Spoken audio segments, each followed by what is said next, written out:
Hey, it's Conrad Thompson, and you're listening to My World. And of course, we couldn't do it without the Hall of Famer, the greatest professional wrestler of all time, your friend and mine, Double J, Jeff Jarrett. Jeff, how are you, man? Oh, Conrad Thompson, how are we doing on My World recording day? It's chilly. I know it's chilly at your house, but Hendersonville, the city by the lake's freezing. It's about 15 degrees outside, but all good. It's that time of year. Had a spectacular weekend. Went up to Bloomington, Illinois, and did a hockey game appearance for the Bloomington Bison. Had a blast. Snowed there on Thursday. I flew in on Friday.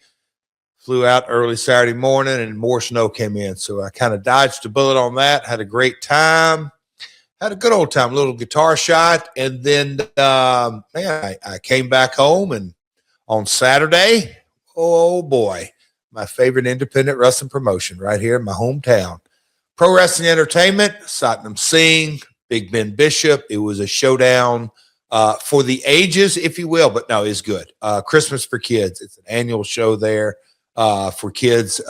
Same county as me, but a little different community right up the road. But it really is. It's unbelievable, great cause. The community comes out. And in a lot of ways, that's what one of the things that connects us all wrestling fans. They are definitely connected to that cause, and a good night of wrestling.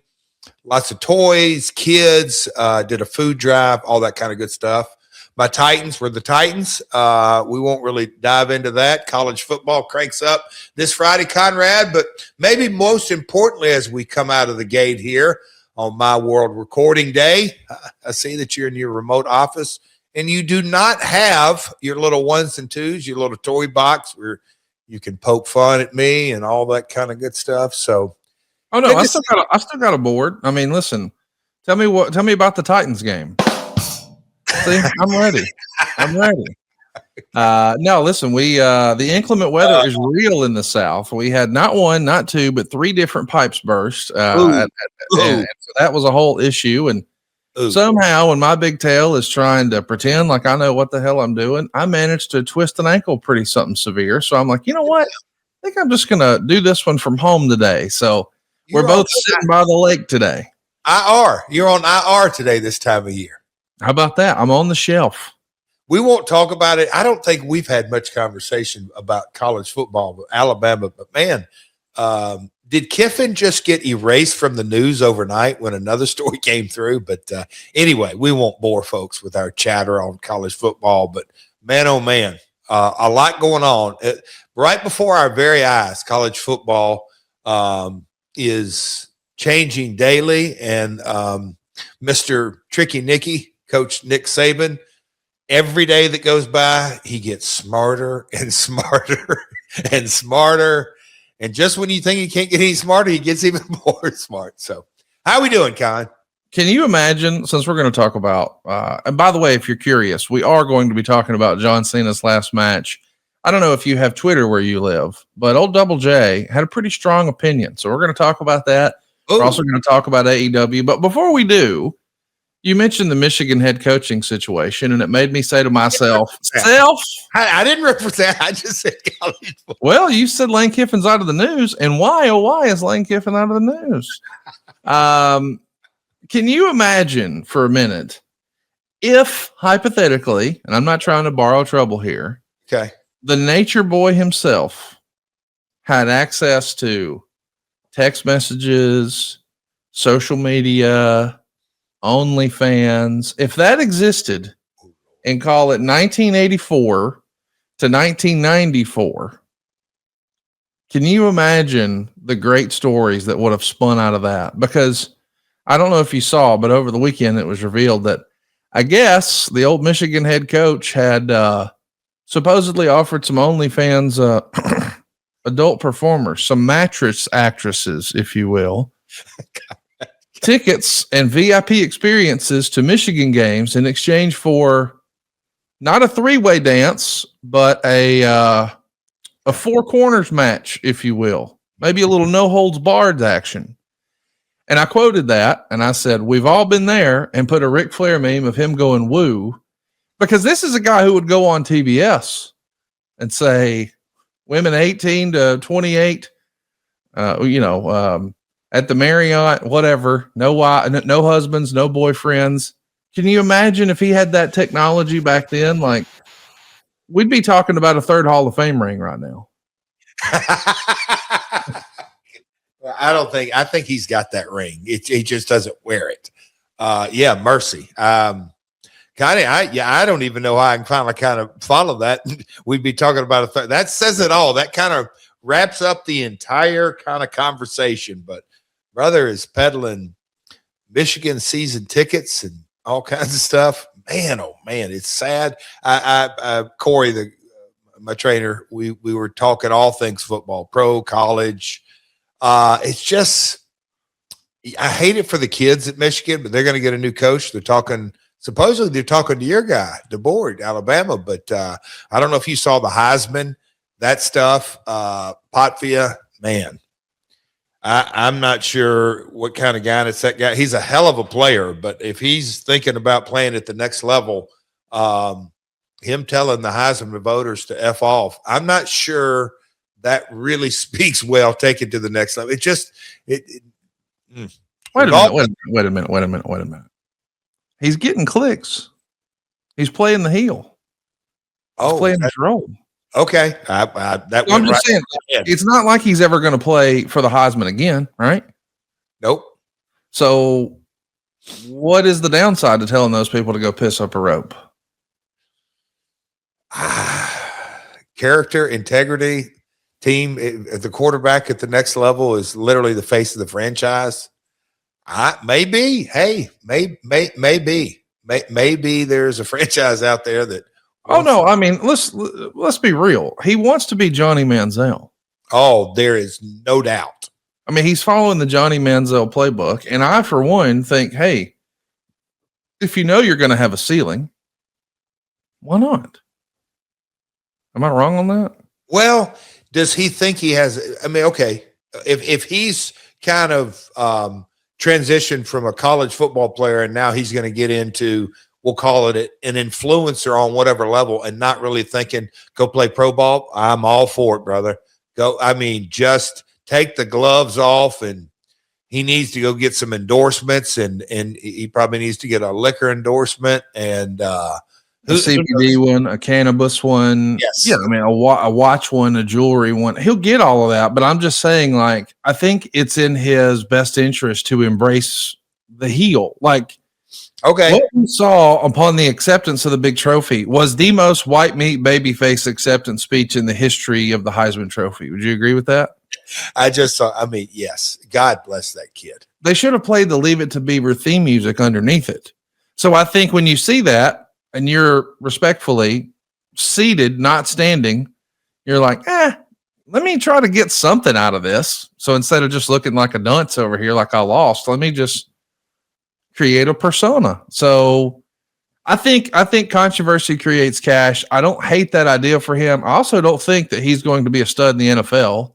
No. Respectfully, I think that they at Vanderbilt have embraced some wrestling stats when it comes to height and weight. Do you think there's any chance that fella's 6 foot tall? No. And not zero chance. What, and Conrad, you've grown up close to Nashville, so I'm sure you know the vibe of Vanderbilt. Like out of the SEC, I mean, they are, academically just through the roof, and they carry themselves that way all through the years. And I'd love to know what the donors think of Potvia and his brothers being the face of the program. Is this the first guy in how many years that they've had in the Heisman running, and front page and New York Post and Barstool and all the other sports accounts? They leaned into it. So yes, but I being a Nashvilleian my entire life, I get a chuckle out of, there's your Vandy rep. Oh boy. Well, listen, I'm just curious. How did the Tennessee representative fare at the Heisman ceremony? I thought he did really, really well. He stayed low key in the background. You probably didn't even see him on the program, but he was doing his best. John Cena. We couldn't see him. You couldn't see him. So Alabama guy, right? We did get to see a little bit of Cody Angle in action over the weekend, and I think we've got a clip. Let's take a look.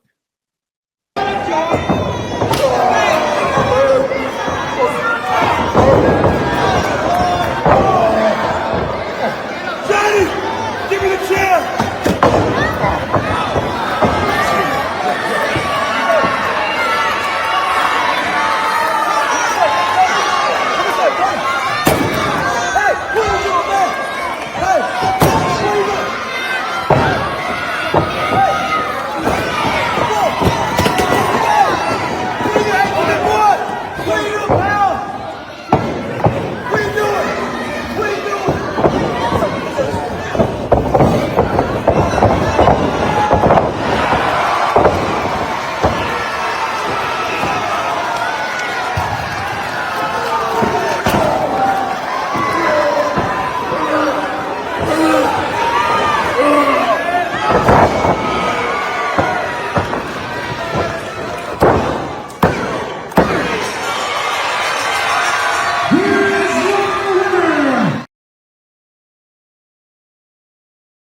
So how about that? Cody Angle over the weekend, getting involved in Satnam Singh and Big Ben Bishop, hitting a big stunner.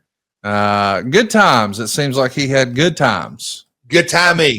Absolutely the biggest pop of the night. It was good. Fellas, you already know what time it is. It's time to level up. And Blue Chew just dropped something crazy. I'm talking next level championship belt gold plated energy. Blue Chew Gold is the newest innovation from the #1 chewable ED brand. This ain't your grandpa's little blue pill. This is the 4-in-1 beast that's setting the gold standard for performance. We're talking 2 ingredients for blood flow that keep that rocket pumping, mixed with apomorphine and oxytocin to turn up the arousal and the connection in your brain and in your body. Blue Chew Gold dissolves under your tongue, and it works in as little as 15 minutes. That means you can get it on quicker and stay in the game longer. We're talking elevation without hesitation. This is peak passion and peak performance in a single tablet. We're talking full ignition in 15 minutes or less. Make your life easier by getting harder and discover your options at bluechew.com. We've got a special deal for our listeners. Get 10% off your first month of Blue Chew Gold with the promo code MyWorld.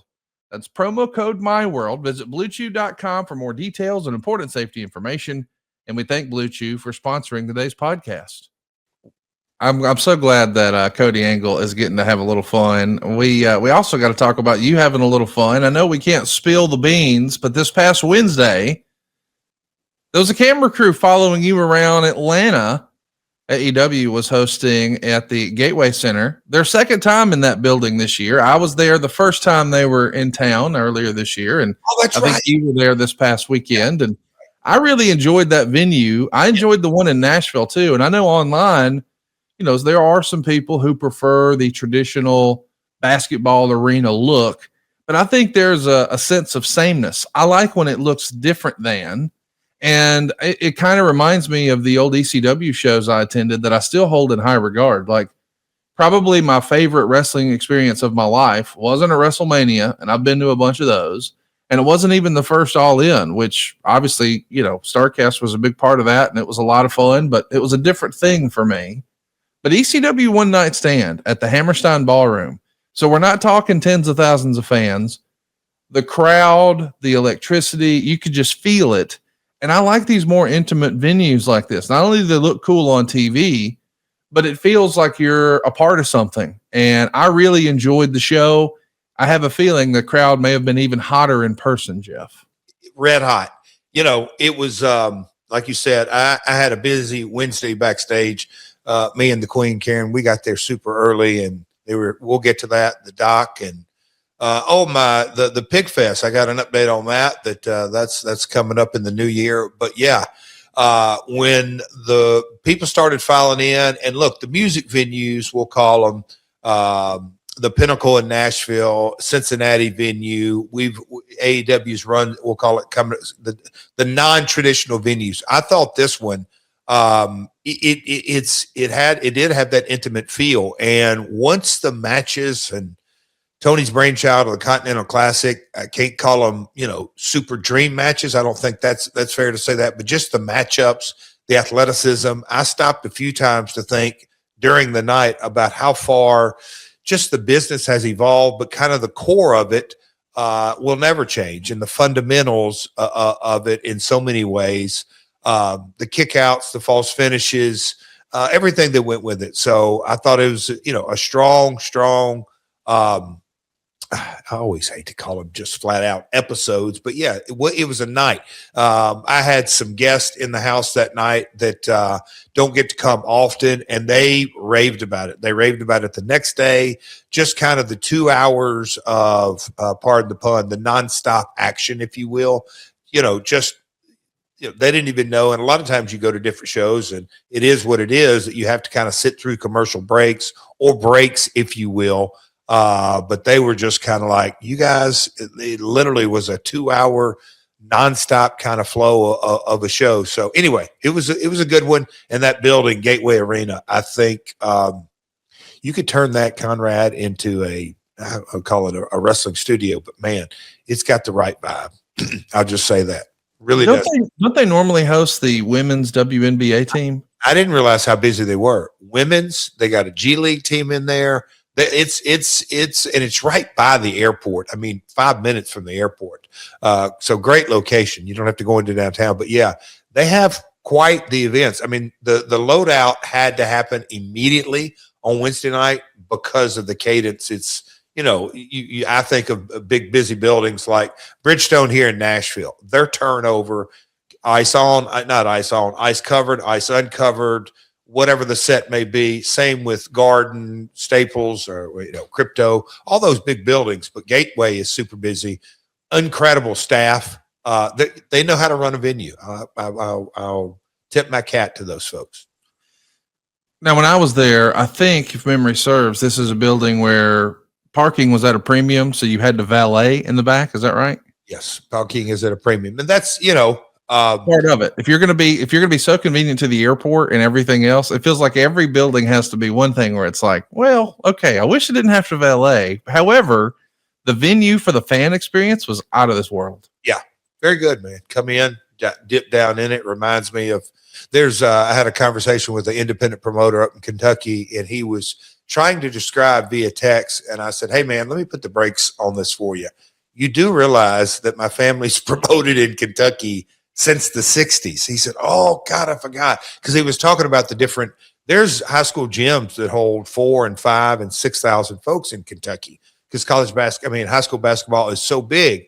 And he was just kind of describing, and I said, go to Cadius, Kentucky. He said, oh, I know that well. And I said, try carrying a ring, because you come in on ground level and then you go down. There's no elephant door. There's no production ramp. There's no backloading dot. But anyway, yeah, those kind of venues have a real cool feeling. Yeah, good stuff, man. Well, we greatly appreciate the feedback. Let us know in the comments what you guys thought of AEW World's End. Right now, as we're chatting, you meant Dynamite. World's End's coming up. Go ahead and take it from here, Jeff. You said I think you asked for feedback on World's End. Winter is Coming is the name of the show. That just happened, and World's End is still to come. But as we're speaking right now, the rest of AEW is in Europe, and I think they're doing really, really well with tickets over there. And the rumor and innuendo is there's actually a return for Dark. Have you heard this? That they recorded Dark. Dark is coming back, and they're calling it Stocking Stuffer. What do you make of all this, Jeff? I think it's a one-off, and I think it's pretty damn cool. They kind of released the matches. Cardiff, boy, I had a fun time last year when the crowd was chanting a couple of different good, I'll call it football chants / soccer chants, but they were, anyway, Karen still talks about that in a fun-loving way. But yeah, so they had talent in the arena and put them to work, but I think it's a one-off. Stocking Stuffer Dark, but I think that comes out this week. But I'm pumped. Look, Manchester is a market and that venue goes back for me to the early 90s, the old WWF tours. Manchester and Birmingham, because in London back in those days, we didn't really know what venue, because we kind of bounced around Wembley Arena and we did Royal Albert Hall, and we We did. We just bounced around through the 90s on London venues. But when we went to Birmingham and went to Manchester, you could always know we were going to the big buildings and big, God, just they're so damn. WWE, WWF at the time did the pay-per-view there, the one-off. But that is a great venue. I think as we speak, over 10,000 sold. So ITV, man, shout out John Williams, my man. So instrumental in the success of AEW on ITV, and ITV. Don't think you could ask for a better partner, a TV partner. And I read some chatter online about, oh man, could we get it closer to when it airs? Look, and there always are restrictions, but yeah, AEW in the UK market is super strong, and so be a hell of a show from Manchester. Of course, I can't believe this is real, but we're just a couple of weeks away, less than that actually, from World's End. It's happening in Hoffman Estates, December 27th. This is the same building when the very first All In took place. Historically, it's an all-out venue, and through the years, it's been known to be the Thanksgiving Eve show. We know this year, Thanksgiving Eve was in Nashville, but it'll be here before you know it. We've got a Continental Classic. The semifinals and then the finals are going to happen. This is something that a lot of wrestling fans sort of circle as their favorite tournament of the year. We'll also see Chris Statlander defending her AEW women's title against Jamie Hayter. And then for the world title, a three-way dance. Samoa Joe defending his title against Swerve Strickland and Hangman Adam Page. And as folks are listening to this, tomorrow night at AEW Holiday Bash, they're going to be doing a contract signing. This is going to be fun, man. I think everybody who listens to this program knows what high regard you and I hold Samoa Joe in. I think you yourself were kind of surprised at how much chemistry you had in the ring with Hangman Adam Page. And then you drop Swerve in there. It feels like AEW always delivers on pay-per-view, and Swerve is back. We saw him return at the most recent AEW pay-per-view, and it all comes to a head on December 27th at the Now Arena. What do you expect in this one, Jeff? Just 2 days after Christmas, somebody's getting their stocking stuffed the hard way. I like the dynamic. Of course, you know, you've kind of laid it out. I'd love to see Hanger and Joe in a single, or Swerve and Joe in a single. But when you make it a three-way, I think it makes the fan ask the right questions. We may need to get our old buddy Steve Buchanan from DraftKings on to kind of give an analogy, because I just think making it a three-way, and I think, you know, creative, subjective, and I don't think this is something that you can always say, because I think sometimes I at the very end of the day, I love single main events the best, and I'm not always a fan of a three-way or a four-way.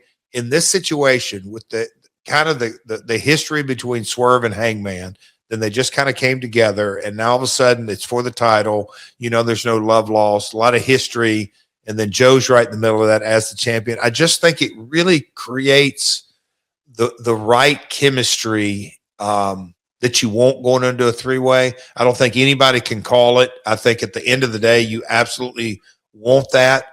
And you have, in a lot of ways, two baby faces going for it. That's not always the clear kind of mindset with a three-way. And I think you have that here. So anyway, I like the matchup a lot, a whole lot. I like it a whole lot.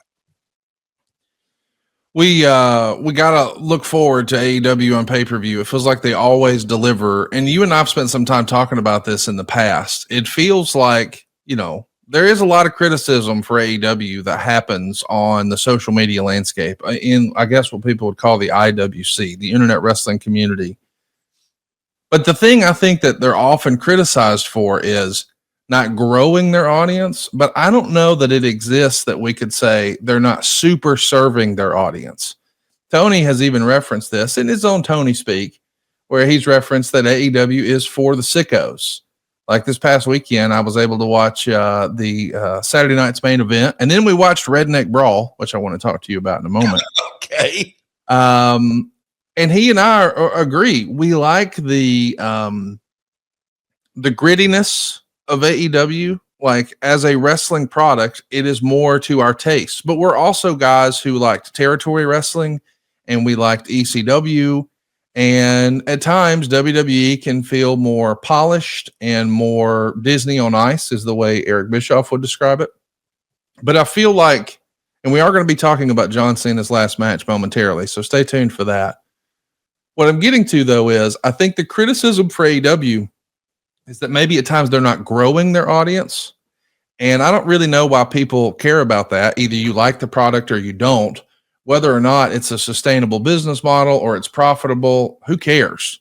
Like, you're a Titans fan, and I'm sure you don't know the Titans financials. What is the Titans P&L? How would you know? Why do you care? Whatever. But are you, as a Titans fan, being super served? And I would say, for all the criticism that AEW receives, it's largely from people who do not watch the program or who hate watch and do not enjoy the program. But those who do watch the program because they consider themselves a fan of AEW, I do think they're super served. And I think the proof is in the pudding.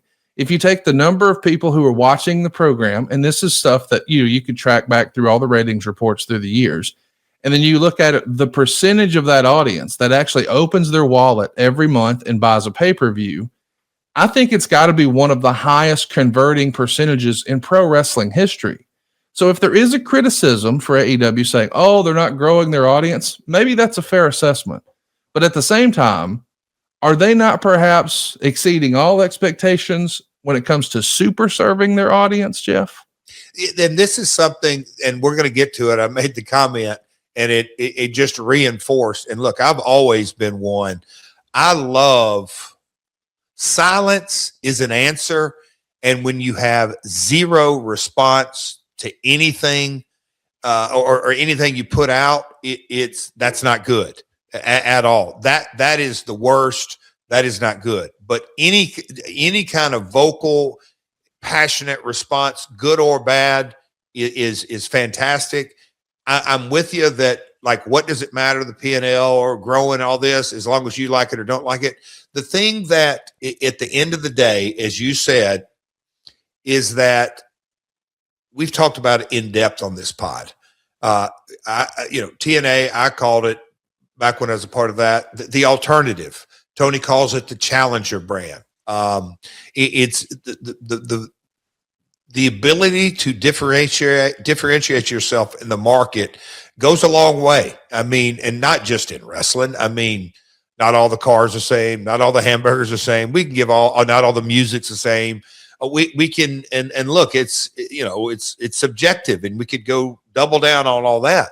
But I absolutely agree with you in that the conversion rate is great. But I'm also going to say that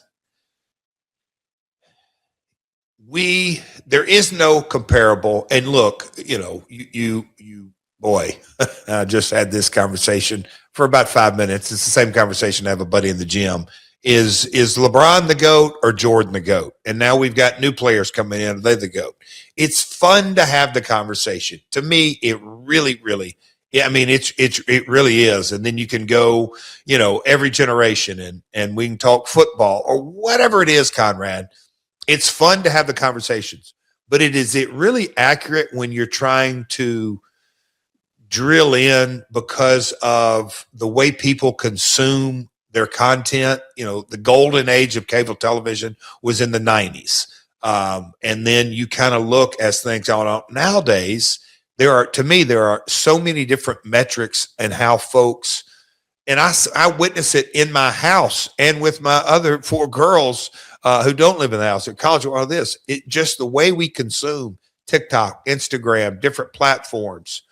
But my son Cody, he's more in tune with almost every story. He loves different music from AEW, WWE, and that's all 3 shows, NWA, TNA. He consumes it, but I don't remember the last time that he's ever sat down and really just said, okay, I'm gonna watch. That isn't in their deal. So growing their audience, I can hear all sides of that. I'm just not so sure that is a 100% accurate statement. But super serving and knowing the buys that come in and the what all that kind of stuff, Conrad, it goes without saying that is accurate. CMLL, they've sold 1 million tickets to that venue. That I don't care if it's 970,000 or 1.3 million. It's still a shitload of tickets. And so they're doing something right. I just say they're doing something right. AEW is doing something right. CMLL, we could go on and on, but yeah. And that's something that I'll use the word. We're probably going to get it. The tribalism that exists. And I had to have this conversation. Didn't have to, but because Karen was just like, what? I just think the tribalism that exists can skew, hell, anybody's opinion, and unless you pump the brakes and try to detach yourself and get way back from it and try to just say, okay, this is one person's opinion, whether it's a fan that will never go to a wrestling show or a historian like a Mike Johnson or a Wade Keller or a Dave Meltzer or anybody who makes a living, Sean Ross, who makes a living reporting on wrestling. It's still opinionated. Facts are facts. Wembley crowds, Manchester this weekend, John Cena's last match, $867 average ticket price. Those are real numbers. The opinions are like assholes. We all have one. All right, let me just tell you, everybody I know has been victim, or at least nearly victim, to some sort of financial scam. Just a couple of weeks ago, my mom got an email that made her think that this was a legitimate invoice and it was somehow attached to me. And they were asking her to pay this bill online. She nearly did it from her phone. Thank goodness. She said, hey, I'm about to pay this so-and-so bill. And I'm like, what are you talking about? That's when I said, Mom, you know what? Just in case I'm not always here for you, you need Cash App. What you need is built-in security that keeps your money safe from fraud, and it protects you the way you expect. And with the holidays right now, finding the perfect gift is a challenge. But this time of year, not every deal is actually what it seems. These scammers are getting more creative to trick people into sharing their payment info through methods like fake shopping sites and giveaways that seem too good to be true, and that's because they are. Luckily, Cash App's 24/7 fraud monitoring helps detect and alert you to unusual card activity should someone gain access to your card.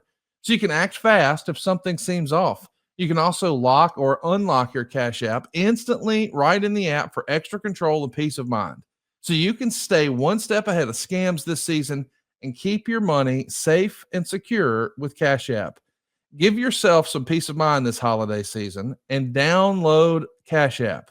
For a limited time only, new Cash App customers can use our exclusive code and earn some additional cash for real. Just go download the Cash App. Use our exclusive referral code, SECURE10, in your profile, and then send $5 to a friend within 14 days, and you'll get $10 dropped right into your account. How easy is that? Download the Cash App, use our exclusive referral code, SECURE10, in your profile, then just send $5 to a friend within 14 days, and bam, $10 dropped right in your account. Terms apply. That's money. That's Cash App. Cash App is a financial services platform, not a bank. Banking services provided by Cash App's bank partners. Prepaid debit cards issued by Sutton Bank, member FDIC. See terms and conditions at cash.app/legal/EN-US/card-agreement. Promotions provided by Cash App, a Block Inc. brand. Visit cash.app/legal/podcast for full disclosures. Well, let's talk about your asshole, Jeff. What a lead in for you, pal. That's funny. Cena's last match was, of course, this past weekend. Saturday night's main event. It went down at the Capital One Arena in Washington, D.C. If you're curious, yes, this is the same building where Starrcade 97 happened. Sting and Hulk Hogan, where I absolutely flipped my shit at old Eric Bischoff about him screwing up the biggest storyline in WCW history over a tan. And it's also the same building where AEW debuted their very first Dynamite. So obviously AEW had a pay-per-view and a special before they actually got TV, but When they started doing TV back in October of 2019, it was in this particular building. So there's a lot of great wrestling history that happened here, and history was undoubtedly made in the main event. But before we talk about that, I want to talk about how they started the show with Cody Rhodes. And Cody Rhodes, of course, is QB1. He is the face that runs the place. He's been the top guy for a while now in WWE. And I guess as the narrative goes, this was a John Cena request. He didn't want to focus on the end. He wanted to focus on the future of WWE. And of course, a big part of that is highlighting some up and coming talent. So Cody Rhodes was in there with Obafemi. And beforehand, there was a lot of discussion online, Jeff, and I could already see WWE was damned if they do, damned if they don't. I was seeing people online, the online chatter of people saying, "Oh, I'm tired of Cody as the white meat baby face. It's boring." Oh, God. These guys like the heels, of course, and they want to make a new guy. Hey, if Obafemi loses, he's buried. I love when we see fans say things like this, as if one loss to the guy who has main evented multiple WrestleManias, won multiple Royal Rumbles, beat Roman Reigns after no one could beat Roman Reigns. He finished the story. He's done all of this, and we've got all of this equity and time and energy established now with Cody Rhodes. But if this guy from developmental doesn't beat him, he's buried. It's like, wait a minute, what? I thought that was a little silly, but I also saw that, well, it doesn't necessarily make any sense that, hey, nobody could beat. Now, again, we're going to lean into, I hate using this word, but we're going to lean into kayfabe here. If wrestling was real and this was a sport, it wouldn't make any sense even using your MMA math, as I like to say from a UFC standpoint, to say that, wait a minute, a guy from developmental can beat the guy who was the only guy to beat Roman Reigns? That doesn't make sense. So what did they do? They called an audible, and here comes Drew McIntyre. Drew McIntyre to save the day, but we did get to showcase Femi in front of a big audience, more eyeballs than he's probably wrestled in front of. He's established now to people who maybe don't watch NXT, myself included. I know it's a great program, but I'll have to take your word for it. I can only watch wrestling in my house so many days in a row before the wife says, I'm throwing the flag. But this is one of my first, I guess I've seen him wrestle 3 or 4 other times, but I know that there's a lot of people who saw Femi for the very first time. I wanted to get your take on the booking of, you've got a big time up and comer that you have a lot of hope and a lot of confidence in. He's your champion of your third brand. And now you've got the tippy top guy. A, would you have booked that? B, what did you think of the presentation? And then C, what did you think of the finish, Jeff?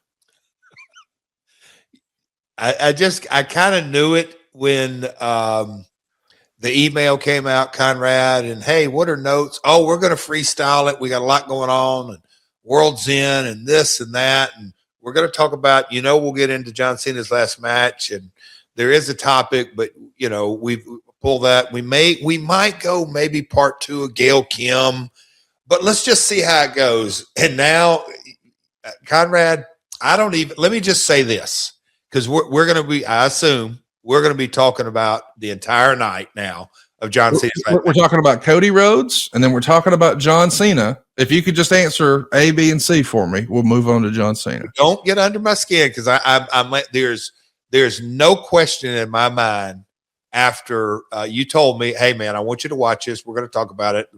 Okay, Conrad, there's no doubt in my mind that there is now a massive booking committee. Ari, Nick Khan, Triple H, Bruce, Ed Koskey, all kinds of writers. And I think I don't know, but tell me the logic. Because again, I'm not in there. You know that. You're not in there, but you know more and hear more, and maybe your ear's closer to the beaten path than mine is. But the rumor and innuendo is this is a John Cena request to put Cody Rhodes on first. Is that No. John Cena wanted to highlight the future. So he wanted NXT performers and people who maybe haven't had a ton of main roster exposure to be featured. So you had guys like Dragon Lee, and you had tag teams from TNA, and you had Saul Ruka. So we were showcasing a lot of new faces to the WWE audience. Now, I'm not saying necessarily that that's what I would have done, but the narrative is out there that that was a John Cena request. Now, I don't think John Cena said, okay, here's the matches we're going to do, and here's the order. I don't believe that to be the case. Okay. So if that's his request, I get it.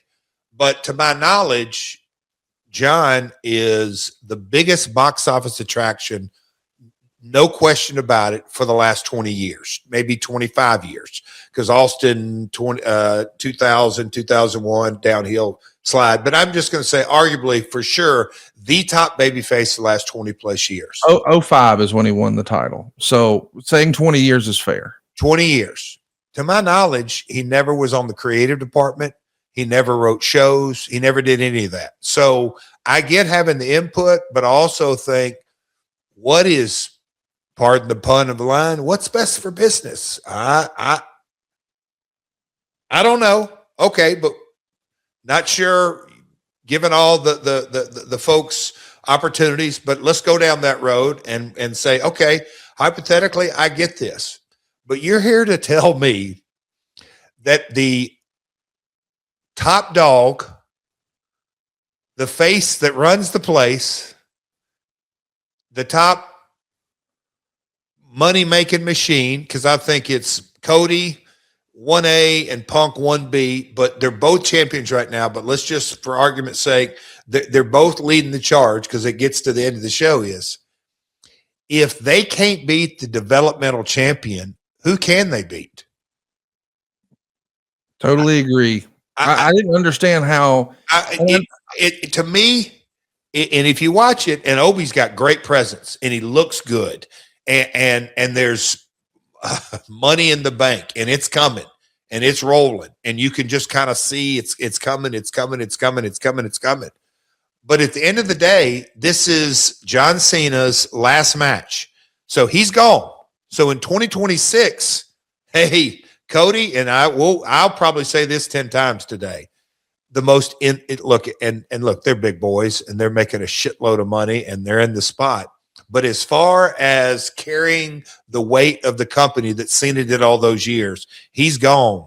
It's on Cody's back, and it's on Punk's back.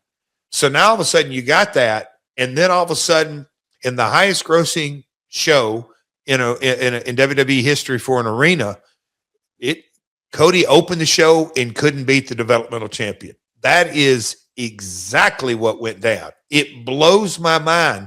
And I'm just going to go back to. Well, hang on now. It was a DQ. He didn't beat him. Oh, he didn't beat him. I can't argue that. But it was a DQ. Okay. You hear that? What was that? If I had your machine, I mean, it's just a farting church. Come on. Well, so that's what I wanted to get to is I think you and I from the jump, we probably we're going to armchair quarterback here. And before we do that, I want to say right up front that a great close personal friend of mine who also happens to live near a lake like I do, he has said to me years ago, and it's been drilled into my brain, and it's become part of the way I watch wrestling, and I totally agree with it. The phrase he uses is creative is subjective. 1,000%. And I always give this same example, but I'll never forget it. And I'm sure some of our listeners are tired of me saying it. My daughter, Kansas, used to be a real big wrestling fan. She's coming around and getting back into it now. But when she was at the peak of her fandom, Naomi won the belt, and she came out and had neon lights all around the belt.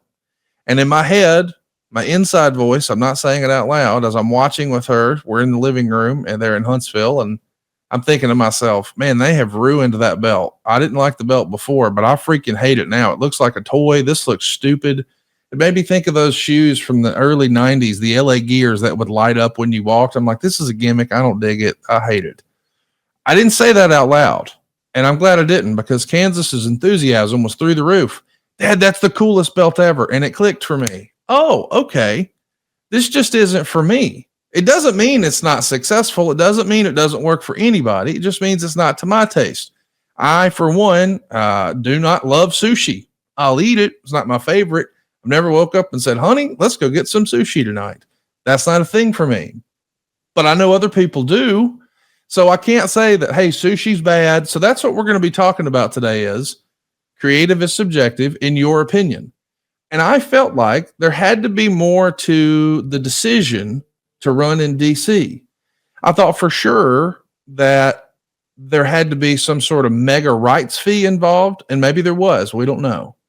There had to be some sort of plan for a presidential appearance. And no matter where you land on politics, if you have a sitting United States president attending a wrestling match, boy, that's a pretty big deal.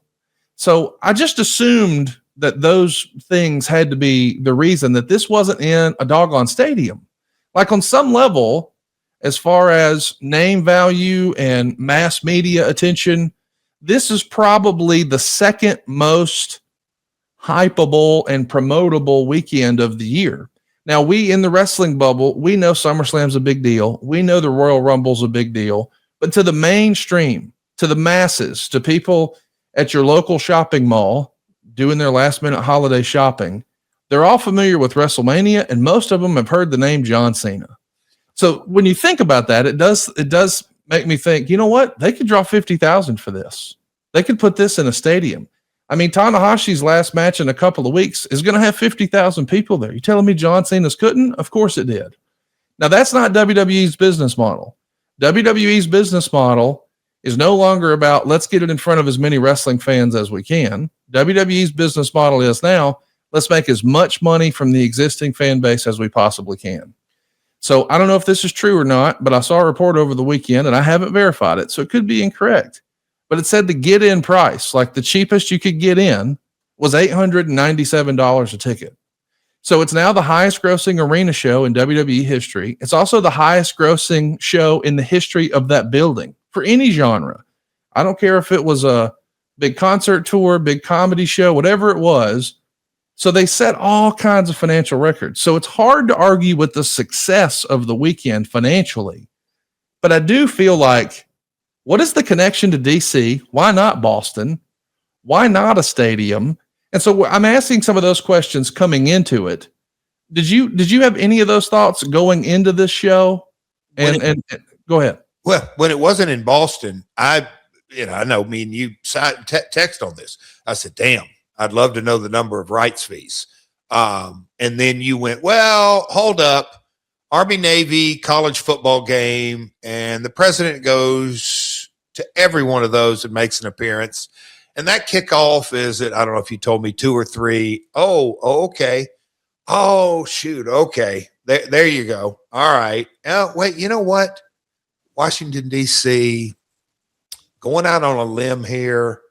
But where did Vince Sr. start his business? Capital Sports in D.C. So we started assuming and drawing all these different connectors in there that made a lot of sense. Well, if they were going to put out a press release, I think they would have put it out. I didn't really see, I saw the rehab season in the middle of the map, but I didn't see a Slim Jim. I didn't see a title sponsor. Maybe it was there. Like nothing over the top about rights fees or sponsorships. President wasn't there. The venue, set a record and all that. But, I'm sure the Boston and maybe the building avails because you are, basketball's kicked off, hockey's kicked off in Boston. They have both those pro sports teams. So I get it. There's a lot of moving parts that go on with it, but the DC show, it appears it was, and even the Gunther role of being the villain, if you will, in the nation's capital didn't really come into play. So I don't know, Conrad. I think the simple, what you laid out about Tanahashi, his last match in the Dome is, and I'll say this, everything you've already talked about is our opinion, but I'll also going to say every time, whatever you bring up, I don't think there's a comparable. I just don't. I think Hulk is the closest thing, but his run was from, let's say, 85 to 95, whatever. And then he switched heel, but still he had the Hulkamania run. But look, that was long before the golden age of cable television. Pay-per-view was the one and only, there weren't rights fees. Social media didn't exist. It was just a different industry back then. So John Cena's last match, what we're talking about today, I don't think really has any comps that we can say this and that. We'll get into the time-honored tradition nonsense and all that kind of stuff. But the venue, I think what you're trying to get me to stay on point is look, they made a ton of money, set a record. But the reason they set a record wasn't because they advertised it as Saturday night's main event. It wasn't because of the undercard. It wasn't because you're going to get to see 30 or 40 or 50 WWE superstars from Raw and SmackDown and NXT, and throw in TNA and throw in AAA and all those different brands. The tickets and the value of the tickets and the price of the tickets is on one man, is on John. I mean, the undercard was so interchangeable, and kind of rightly so. So I'm with you. I think it could have done big time stadium business. Why didn't they do that, Conrad, is another question I have for you. Why didn't, if TKO is all bottom line driven, why didn't they go to Miami? And maybe that's it. Maybe that's the reason. I'm not saying that to be funny, but I assume arena costs are more affordable. It may have been a routing thing. It may have been a rights fee thing. Maybe they thought in the back of their mind, maybe there's a chance we could get the president. I don't know, but it does feel like the costs of running a stadium are going to be more intense. And, listen, let's be honest. People have been referring to this as a PLE. Now, historically, I don't know that any of us would have categorized a Saturday night's main event as a PLE. Now, I get, okay, well, it's not a regular TV show, but once upon a time, like the most recent times that we've seen Saturday night's main event, it's also been on NBC. This was not. This was behind a paywall, and it was for Peacock, and I'm sure Peacock paid through the freaking nose for it. And maybe they just thought maybe there would be more media there, the proximity to the other media. I'm not exactly sure, but I do think the biggest head scratcher for me was, if you think you could sell 50,000 tickets, why would you aim any less? It was a total sellout. We can't argue with that. They had over 19,000 folks there. They announced 19,274, or I'm sorry, 232. So there's a ton of folks there, and they paid record prices. But now comes the subjective part of the discussion, and you and I are going to differ a little bit here. Immediately following, I tweeted that I liked it. And the reason I liked it is because it felt a little bit like the Undertaker streak ending.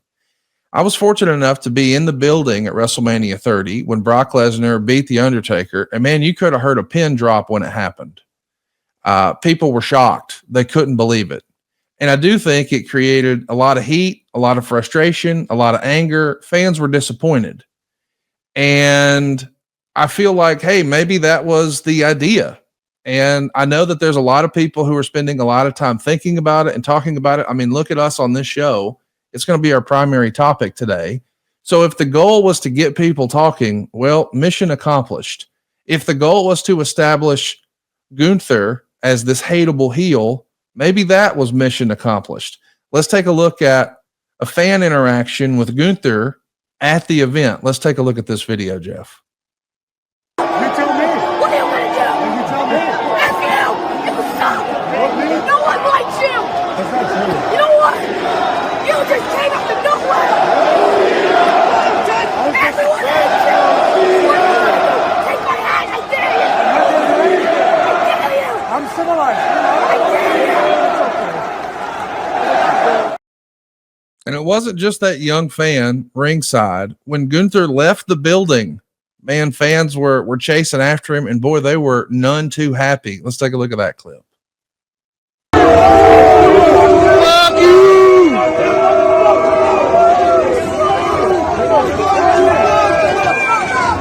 Fuck you, Gunther! Fuck you, Gunther! Fuck you, Gunther!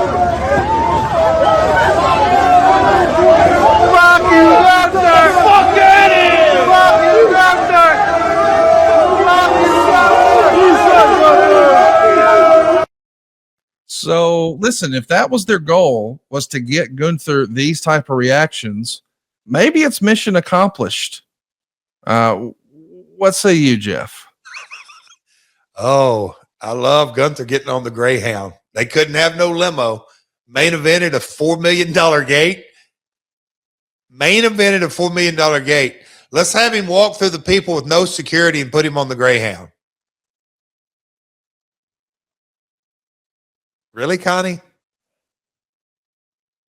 Well, I don't think it was a Greyhound. I don't know that he was even getting on it. I just know that they're chasing after him. And he got on it. Can you tell me another time? I mean, I don't know what we're talking about here. Did he have heat? Did it work? Or do we want to talk about his transportation instead? Well, okay. No, they booed. No, he definitely had heat. I'm teasing you. I just thought it was pretty silly. I don't know. I know that venue. I know that arena.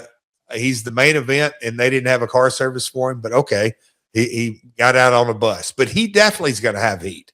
Going back to the streak, is that where we're going here? Because the quiet did it work? Did the finish work? No. Like if they were looking for getting Gunther heat, did it work? Creative, subjective, but in my subjective opinion, for sure, only time will tell. Only time will tell. I no doubt. But can you tell me another heel that has that type of heat in WWE now? What do you mean by that type of heat? Well, fans chasing him, booing him, F you, blah, blah, blah. Does that exist in wrestling outside of Gunther? I think you could take Braun Breaker, come through the door, and start telling a few fans, F off, I'm the baddest son of a bitch around here, and him walking through the streets, and I think people would start cussing at him. So I'm going to reserve judgment to say that he's got the most heat in WWE. I just don't take that clip as, even with the kid at ringside, because the provocation and all this, I'm not sold. I think he's a hell of a talent. I think Walter, I love working with him the little bit that I did, but I'm not going to say that's where we get into this echo chamber. It worked. It didn't work.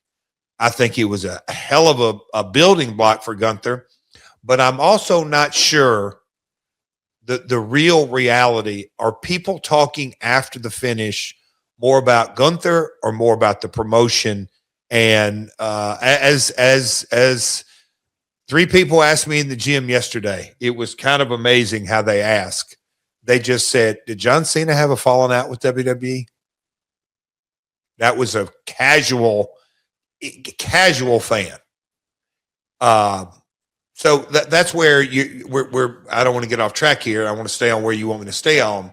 But did it work?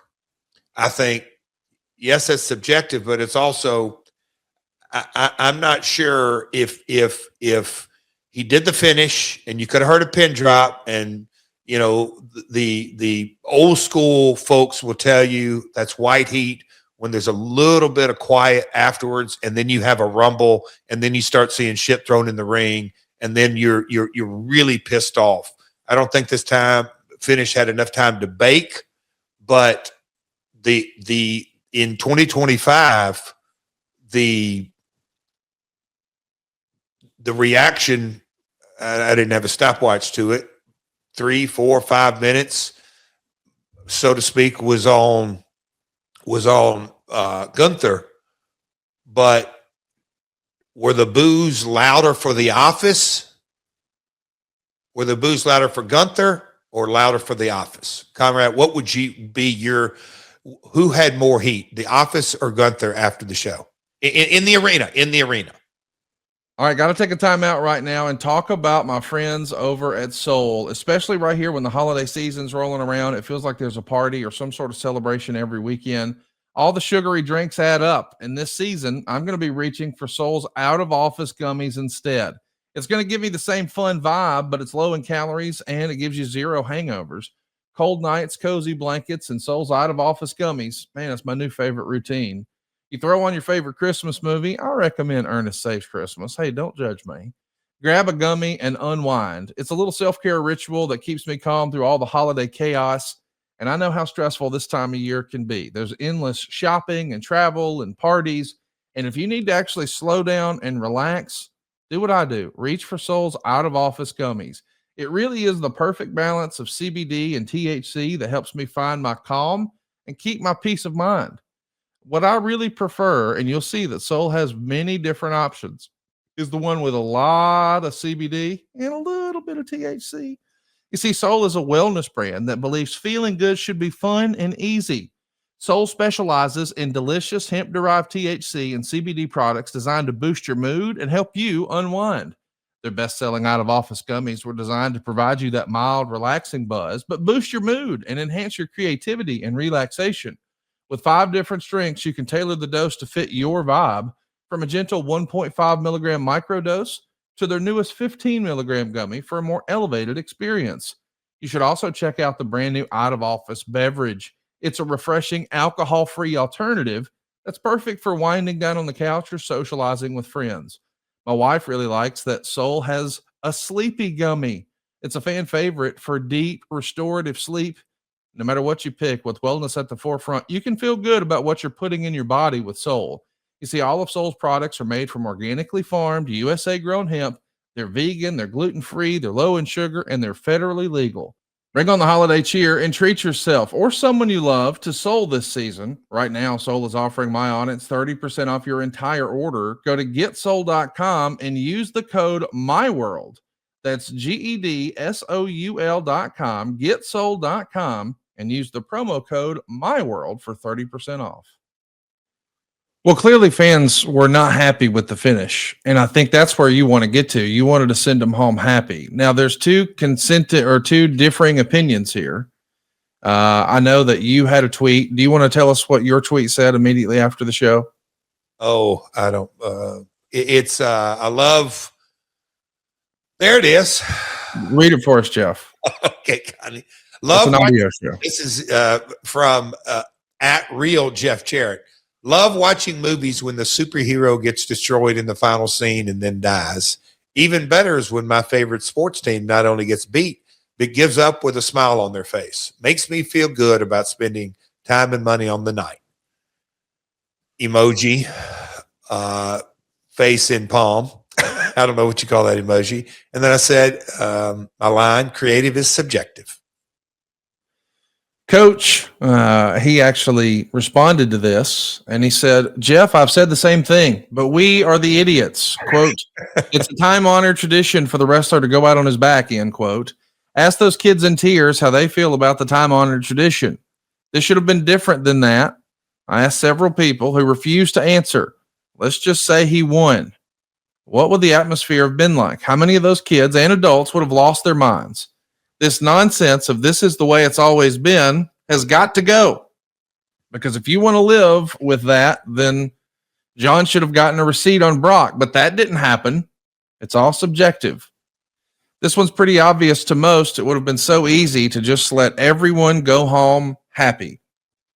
As a reminder, we're talking about a show that set an arena record for WWE. It set an arena record, not for pro wrestling, but for any genre at the arena. So we're being critical about something that was massively successful. And Jeff, you're going to have your critics out there who are listening to this and say, oh, of course, Jeff Jarrett thinks that he works for AEW. So let's just sidebar for a minute, Jeff. Okay. Are you gainfully employed by AEW? Yes or no? Yes, I am. Do you think if you had the book and you were responsible for all of the creative at AEW, would it be a carbon copy of what Tony Khan has presented in 2025? No. So the next thing is going to be, well, why don't you come on the podcast and criticize that creative? And I would refer you to the first question of, he works there, guys. So here's what I want you to do. If that's you, why don't you, next time you're at work, just go live and be critical of your boss's decisions and just share it all over social media. That's not what you do when you're a part of a team or when you're running a business. You may have differing opinions in the room, but when you leave that room, it's a united front. So anybody who wants to be critical of Jeff for not being critical of AEW Creative has never been a part of a team and doesn't understand how that dynamic should work for a company to be successful. It has nothing to do with not having balls or not having guts, and it has everything to do with being a good team player and having some common walking around sense. This is a conversation we're having as two fans. Jeff, do you work or receive any checks from WWE? Zero. So you watch this, not because it was your job to watch it, but because you're a fan of professional wrestling. True or false? 1,000% true. And everything we're saying here is not a matter of fact. By the way, I'm saying I liked it. You're saying you didn't like it. Are either one of us right or wrong in this? Hell no. It's 1,000% subjective. I also saw, as you last week on the program said, the John Cena retirement tour is the biggest fumble since the invasion. And I got some criticism online saying, oh, well, we all have seen how Jeff booked himself in the WWE and WCW and TNA and AEW. Jeff, did you book all of your creative in WWE, WCW, and AEW? Because I didn't realize that you were in charge of your creative in those places. No, sir. I sure didn't. It's a little silly. It is. And I saw lots of comparisons for John Cena's last match with Sting's last match. And I think that's interesting because the critics who say that, Sting's I actually saw people, and I couldn't believe this is real, say Sting's last match was meaningless. I don't even know what that means. Like, it was one of the more successful and celebrated and beloved shows in AEW history. Sting fans wanted to come see Sting one last time, and they did. And he got his family involved, and he had his sons there dressed up like Sting. And yes, it was a tag match, because guess what? That guaranteed a better match. Like, people who say it wasn't even a singles match. Do you want the match to be good? Do you want the story to be good? Do you want it to have a happy ending or not? Now, WWE went a different way. This was not a tag match. It was a singles match. And they didn't want a happy ending. They wanted people to hate Gunther. And I think your question is, do they hate Gunther or do they hate the promotion? I think the follow-up would be, as you said, time will tell. Another criticism that I saw online, though, Jeff, and I want your opinion on this, is, well, how could they have, quote unquote, made Gunther when he just tapped out to a tag team wrestler? And I can't believe that people are saying that that's who Jey Uso is. I think by and large, people who say he tapped out to a tag team wrestler don't really understand pro wrestling. Buddy, everybody's a tag team wrestler. What are you talking about? And Jey Uso is one of the highest selling merch guys based on all the reports we've seen for the last few years. So clearly fans are behind him. But we're telling, when you boil it down, a series of stories about good and bad. Good guys versus bad guys, good versus evil, white hats versus black hats. Gunther comes out and he's jaw-jacking with little kids because it's his job to be hated. And it's Jey Uso's job to be beloved. So, of course, I just think that fans have taken this so seriously and so personally. And I know you didn't like the finish either. I just want to know how you have sort of processed some of this, or in the end, do you still stand by what you texted me that night? And we have not revealed this. But immediately upon seeing it, you texted me that this is the worst finish in the history of the business. So if you really believe that, I want you to explain, in your opinion, why it's the worst finish in the history of the business. And again, this is not objective. This is not Dave Meltzer saying this is a 5-star rating that everybody gets tore up about. By the way, that's his opinion. You're tore up about his opinion. It's not objective. And that's the exact same thing I'm going to apply to Jeff's response here. Jeff, why, in your opinion, was this the worst finish in the history of the business? Conrad, because Karen, okay, I'll have to kind of give an example because then I'll reflect on myself. But she asked in the back seat as me and Cody were driving home, and we had watched it, and he was watching clips, but he was talking about his DDT and all this. And she said, and Conrad, she's like, why the F am I upset about this? I don't care. And I said, ask me that tomorrow. Ask me that tomorrow, because I got an answer. but let's just see how you feel about tomorrow. Well, on Sunday, we talked about different things, football, and she's just like, yeah, it's crazy. I say, because you care about the business. And look, again, it's subjective, but I think it boils down right to this. They are obviously they are whatever market share, but WWE is the biggest professional wrestling organization, 4 generations. TKO has them. No, Ari, at the end of the day, Ari, all of this ultimately rests on your shoulders, period. Game, set, match. You may or may not like that. You may or may not care, but it ultimately goes all the way to your desk.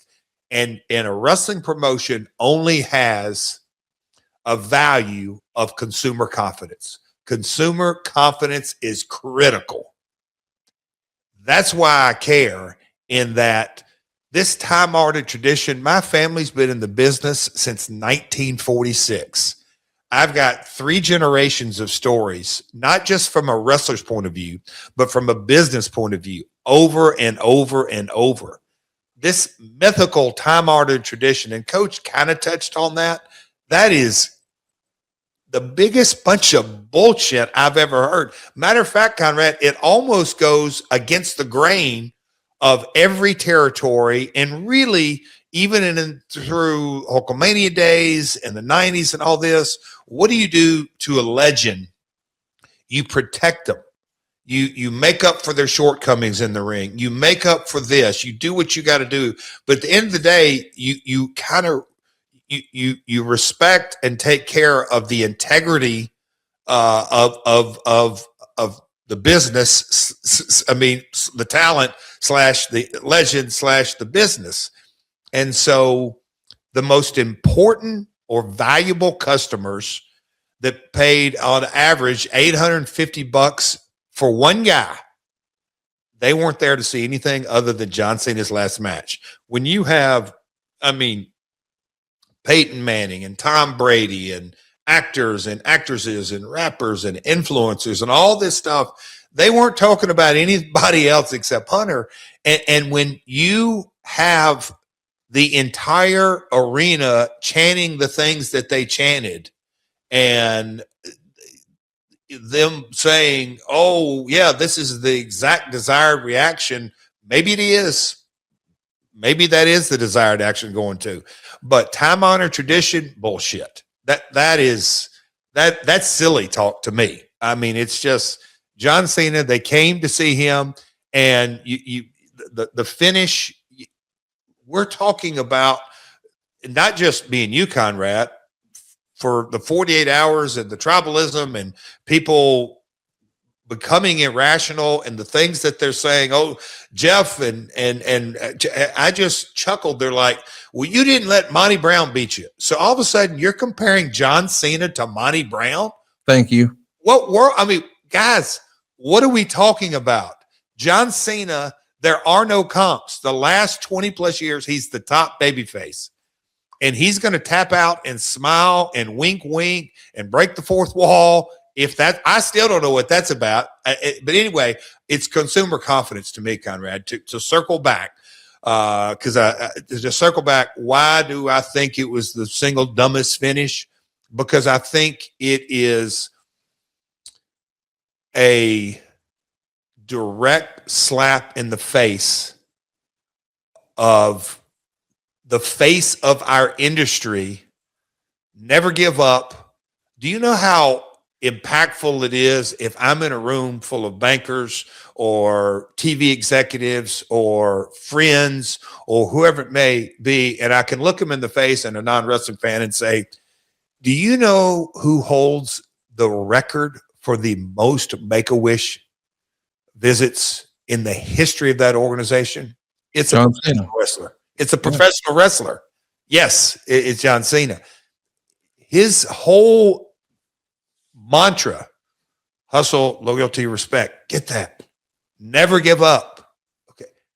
And you're going to get this bullshit that we got to get heat on a heel in a time-honored tradition?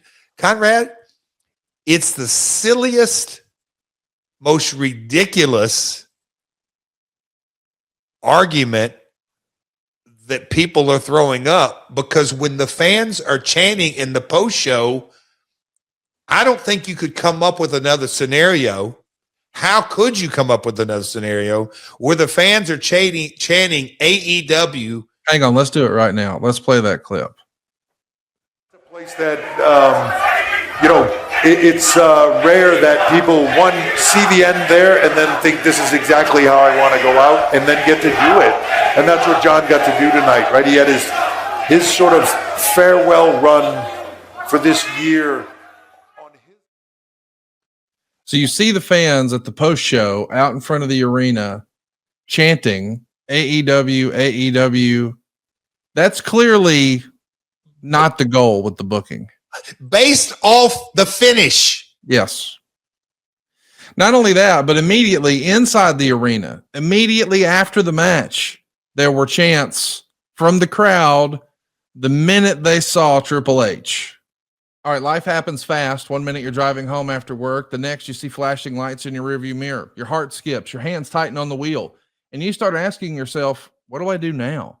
That's when you need someone on your side. And with the Legal Buddy app, you can connect with a local attorney in seconds, not hours, not days, but right when you need the help.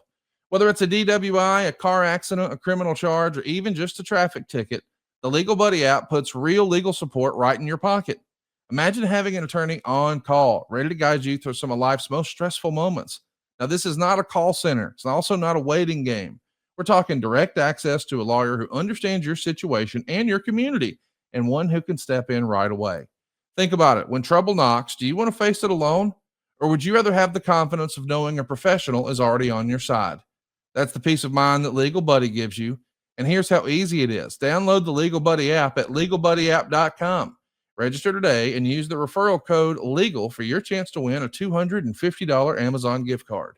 Life is predictable. Accidents happen. Tickets happen. Mistakes happen. But when they do, you don't have to go through it alone. The Legal Buddy app, always on your side. Download the app today and enter the referral code LEGAL.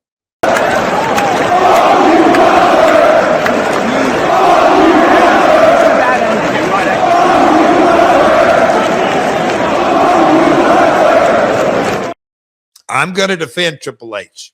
I do not believe, there's no way you can convince me. He's been around way too long. He's been around the single greatest promoter in the history of our industry. It's his freaking father-in-law.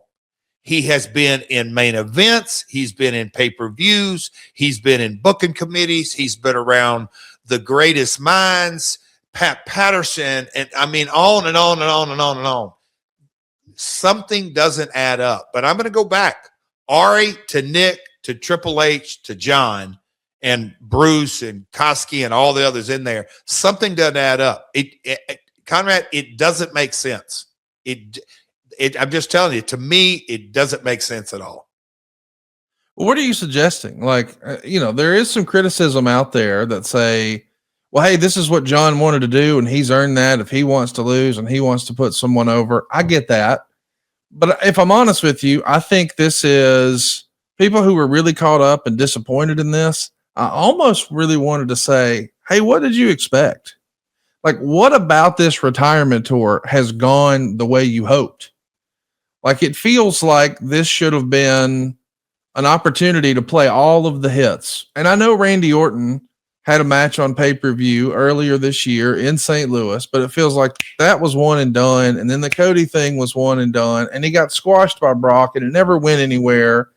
And then his last win was kind of a random 6-man and MSG. It didn't feel like there was a big emphasis on story. We've heard that John Cena, during his various media interviews, he's made it clear this was not his original plan. He wanted to work more dates. He had different creative in mind. It's changed a lot. He said all of this. So we can sort of read between the lines and see that this is not exactly what he hoped for either. Hell. So I don't know that I expected anything different. And I also know that there's people out there who say, well, he could have won, but it is the time-honored tradition. And they point out things like Rick and Shawn at WrestleMania. As a reminder, that was a stipulation match we hadn't told the audience ahead of time, this is it. This is his last match, win, lose, or draw. Instead, we positioned it like, hey, if Flair loses, his career is over. His career is on the line. There were stakes.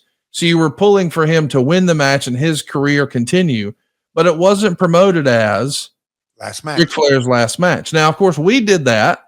And based on the idea that we did Ric Flair's last match, we knew what people wanted to see. They wanted to see Ric Flair win one last time. And they got to see that, sort of. But either way, he won.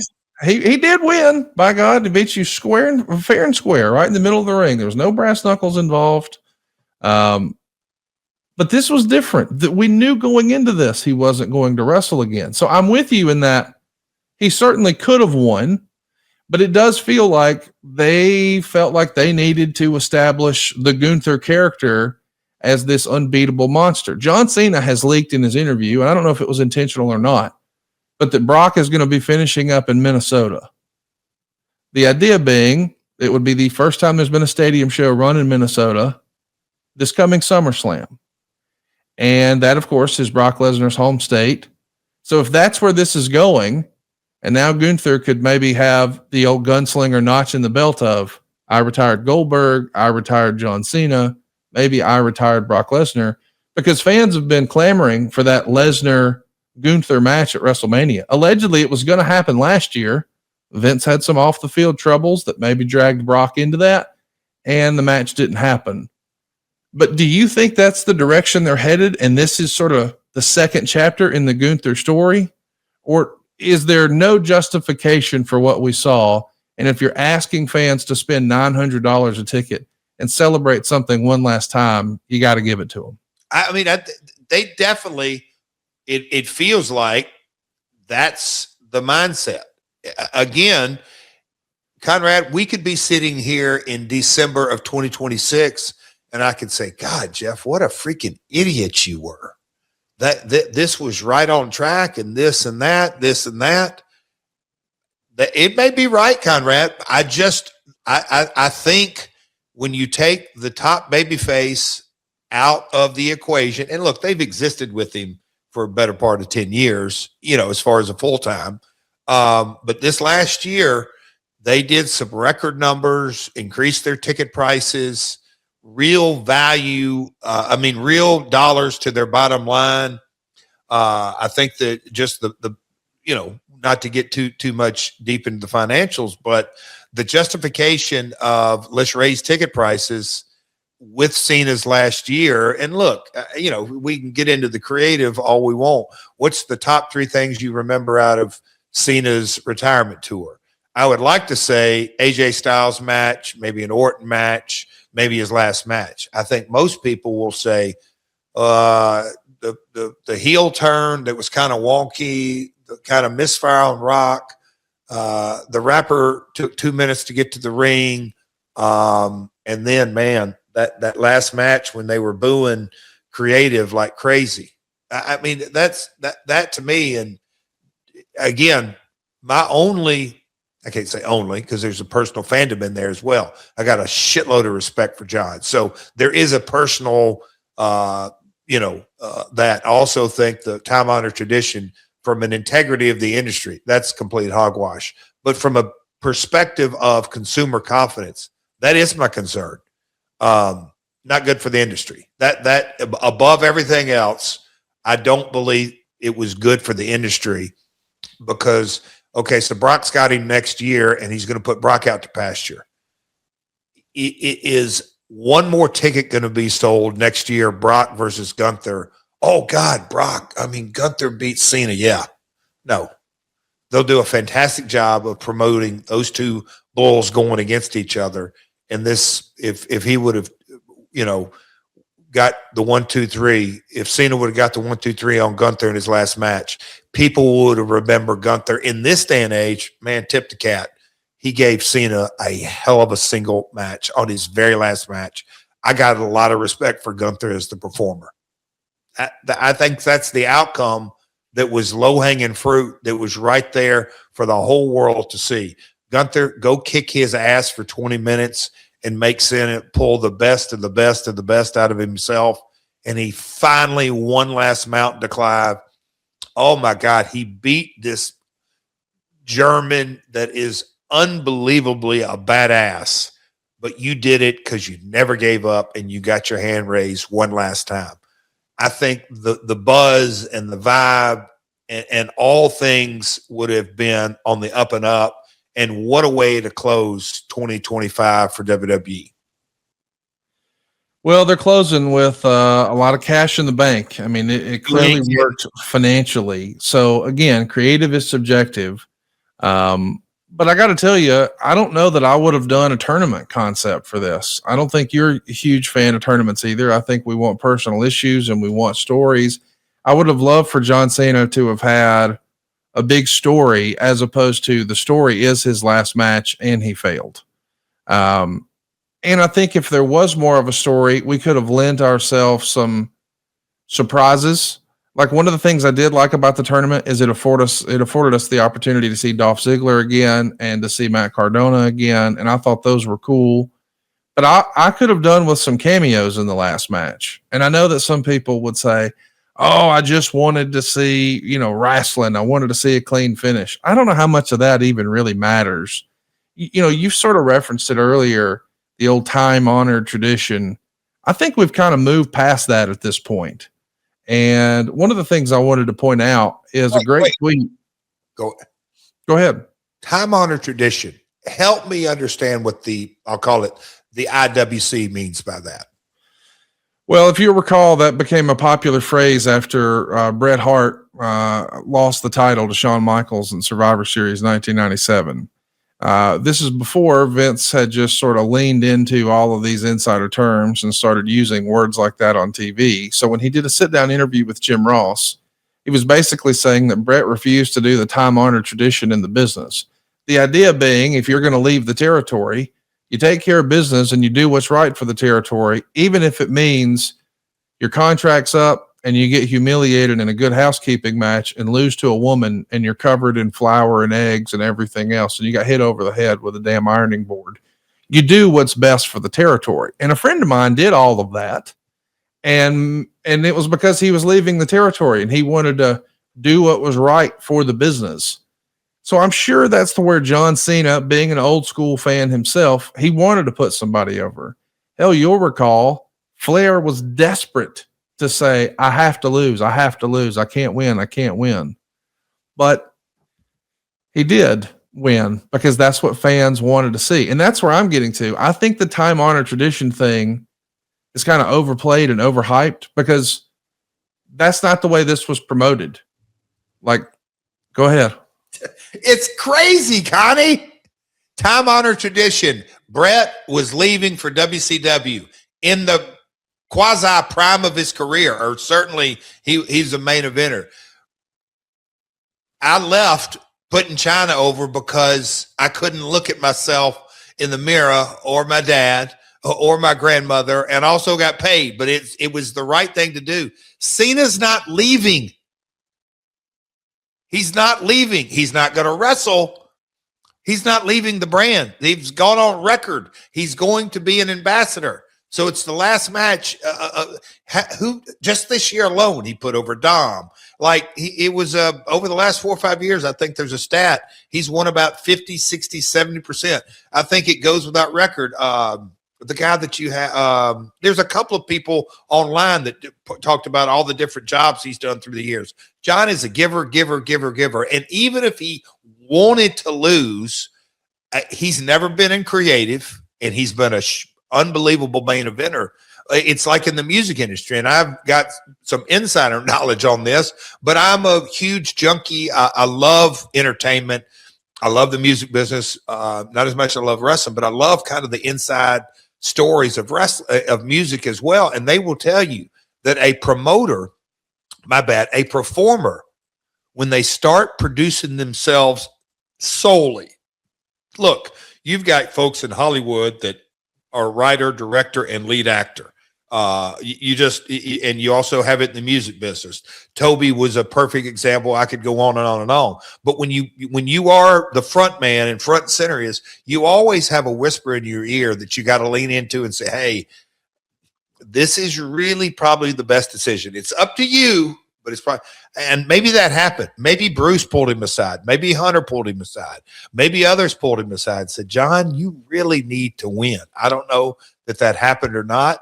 But heck, Conrad, you were there. Flair comes in that day, kind of caught us off guard, didn't know the hydration issue was going to be there, but he's like, no, I'm not winning tonight. And it's just like me and Letha looking at each other like, this guy's out of his freaking mind.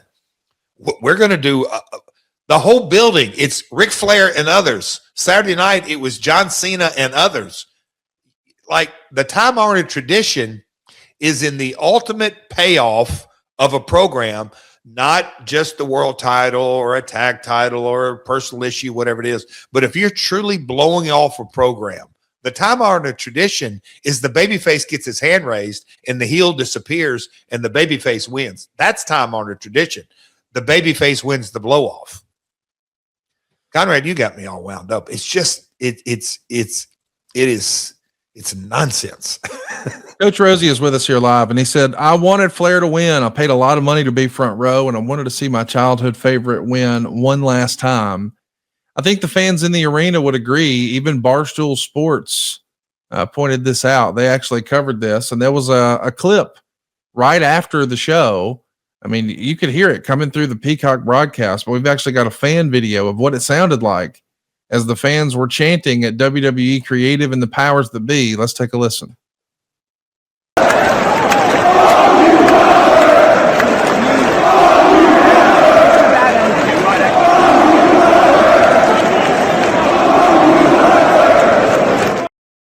So they're chanting "You effed up" and "F you, Hunter." They were not happy.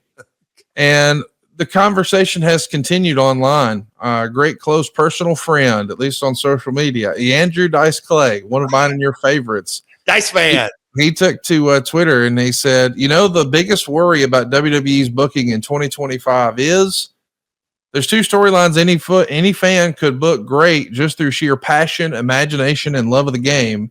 Two storylines that fans will get behind: a John Cena heel turn and a retirement, and they fucked both of them up. Dice. Well, they did. And that's the thing. I feel like there's so much criticism that gets lobbed Tony Khan's way, and I'm not trying to make a comparison, but the comparison was made constantly through the weekend about Sting's last match versus John Cena's last match. And for all the criticism that gets thrown Tony Khan's way, fans who were in the building that night of Sting's last match still talk about it, still celebrate it, still love it. That was not the feeling coming out of the building. And so we sort of teed this conversation up today when we were talking about, consumer confidence, super serving the base, that maybe AEW could be criticized for not necessarily growing their audience. It doesn't feel like it's growing at a rapid pace. I would argue that, it is what it is. But as far as the percentage of fans that are watching that show, they keep coming back and opening their wallets and buying the pay-per-views over and over and over. I wonder, have we reached a tipping point in WWE where is it now no longer a wrestling show ran for wrestling fans? And now are they simply trying to see, hey, we're a business now and we're going to make as much money as we can. And there's nothing wrong with that. But I almost wonder, is it, hey, fool me once, shame on you sort of thing. Fool me twice, shame on me. If I'm a fan and I spent an arm and a leg to take my kid to John Cena's last match and he lost and he gave up, I don't know if that makes me want to go do it again. And our buddy Josh Henney, who's with us on Ad Free Shows, I saw him have a great tweet over the weekend. He said, I'm a big Indiana fan and I've been buying tickets to see Indiana for a long time. Sometimes they win, sometimes they lose. But if you bought a ticket, you got what you paid for. And I agree with that from a sports standpoint. But if we know that, hey, this is the Superman farewell, because wrestling is more like a comic book and less like a real sport, I don't know that we would necessarily have Superman just give up at the end and smile doing it. And I think that's the point you're making. But specifically, I wanted to point out another tweet that I thought made a lot of sense from Tom Green. He says, same, right finish, wrong execution. It felt more like a talk show host signing off. Pat Patterson used to talk about a new guy beating an old top guy as exchanging that top guy energy. But you can't exchange that energy to the new guy when the old guy is winking into the camera. I thought that was pretty interesting and an interesting perspective, because this now is going to become the meme that wrestling fans post whenever they think about giving up. So if they're going to give up watching a program, give up on a promotion, give up on a push, this is now the face that is synonymous with giving up. And I know that John Cena and his mantra has always been never give up. There's been some criticism that says, hey, it would have been okay if he lost and he just passed out. But in MMA, and I know this is not MMA, there's a lot of badass, bravado and machismo in MMA that says, hey, if you're going to break my arm or break my leg, or I'm going to be dealt with some severe injury here and severely injured and maybe unable to move forward and compete, then I'm going to tap out. But if it's a choke, you're just going to have to choke me out and I'll just pass out. And I even liked that they brought back the 3 arm drop spot. Now, of course, it didn't happen. I don't know, the whole thing about smiling when you're giving up. And I think the Pat Patterson quote from Not Tom Green, I think he's probably right. Like, that is not exactly what they mean when they talk about the time-honored tradition. So let me ask you something, Conrad. You know what Cody's screensaver is right now? What's that? That picture. Yeah. Which it's just like, what codes? He loves the Steelers, just like sports, and he'll change that screensaver over and over and over. But there was pictures floating around. And I'm just like, that's really interesting. But they could put it on a shirt, like the Cornette face shirt, and sell 1 million of them. I'm sure there's bootleg right now of that. But yes. Here's where I was going with this. So what's the Netflix behind the scenes? Unreal. Okay. That's why I don't think there's any comps to this situation. Like, you can go back in time.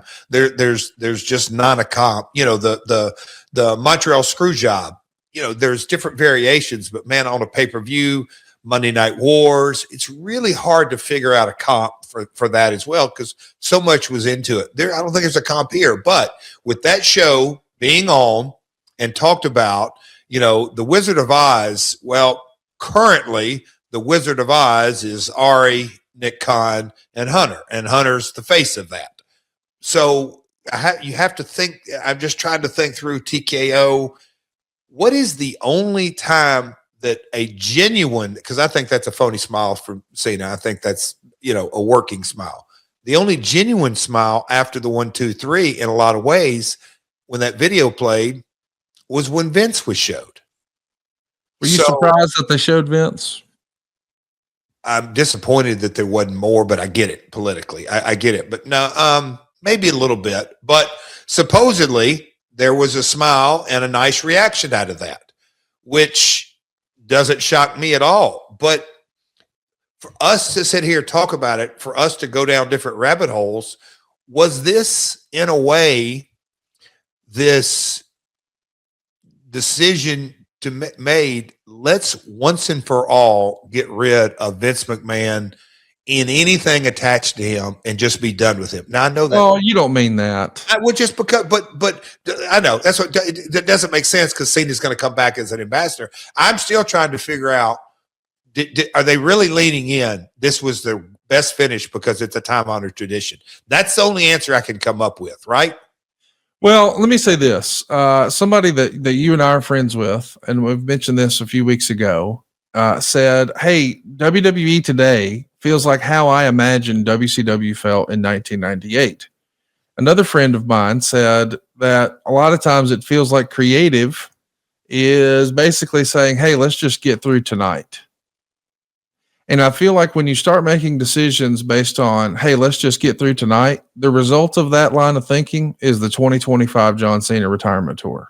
I think when you have no real long-term goal and you're just trying to play the cards as they're dealt.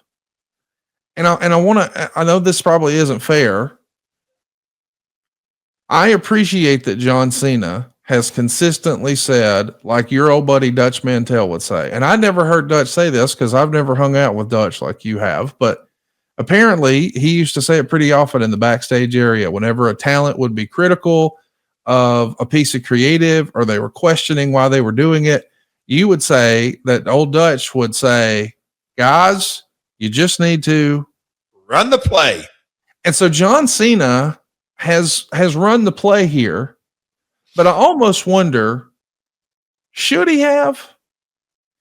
Like, if anyone has earned a right to have a say in their creative in their last year, if not John Cena, who has earned the right?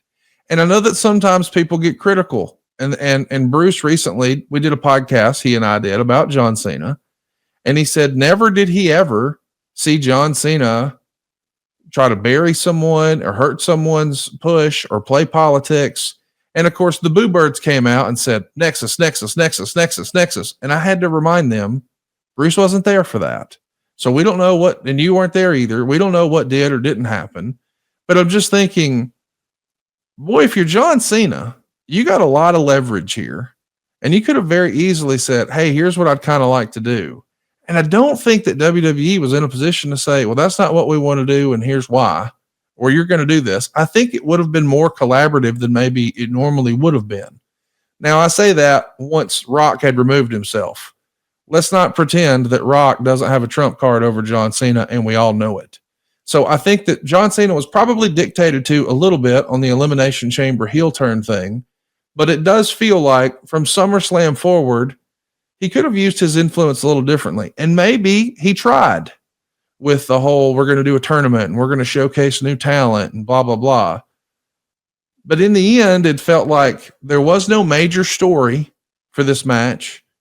And it was about trying to make a guy. And I appreciate that. But I think fans wanted to see him overcome one last time. And it's a little thing, but apparently Randy Orton wasn't even in the building. He was doing promotional work in Saudi Arabia. And I see so many of these things happening, Jeff. And I say to myself, this is just a business now. It's not the wrestling business. We're focused on profit, and we're going to judge whether something was successful or good based on the bottom line and almost nothing else. I say that because we always heard that Vince McMahon saw a lot of value in house shows. He felt like that's where you get your best feedback. You see who's really moving merch, who's really selling tickets. Guys can try things. We're no longer doing that because it maybe isn't what's quote unquote best for business. And I think TKO is so laser focused on delivering shareholder value that they're losing some of the identity that attracted them to WWE in the first place. And I can give you an example. I agree. That happened with me in the UFC. I couldn't tell you, dozens of UFC events all over the country, but specifically Las Vegas. I went to at least 5 a year.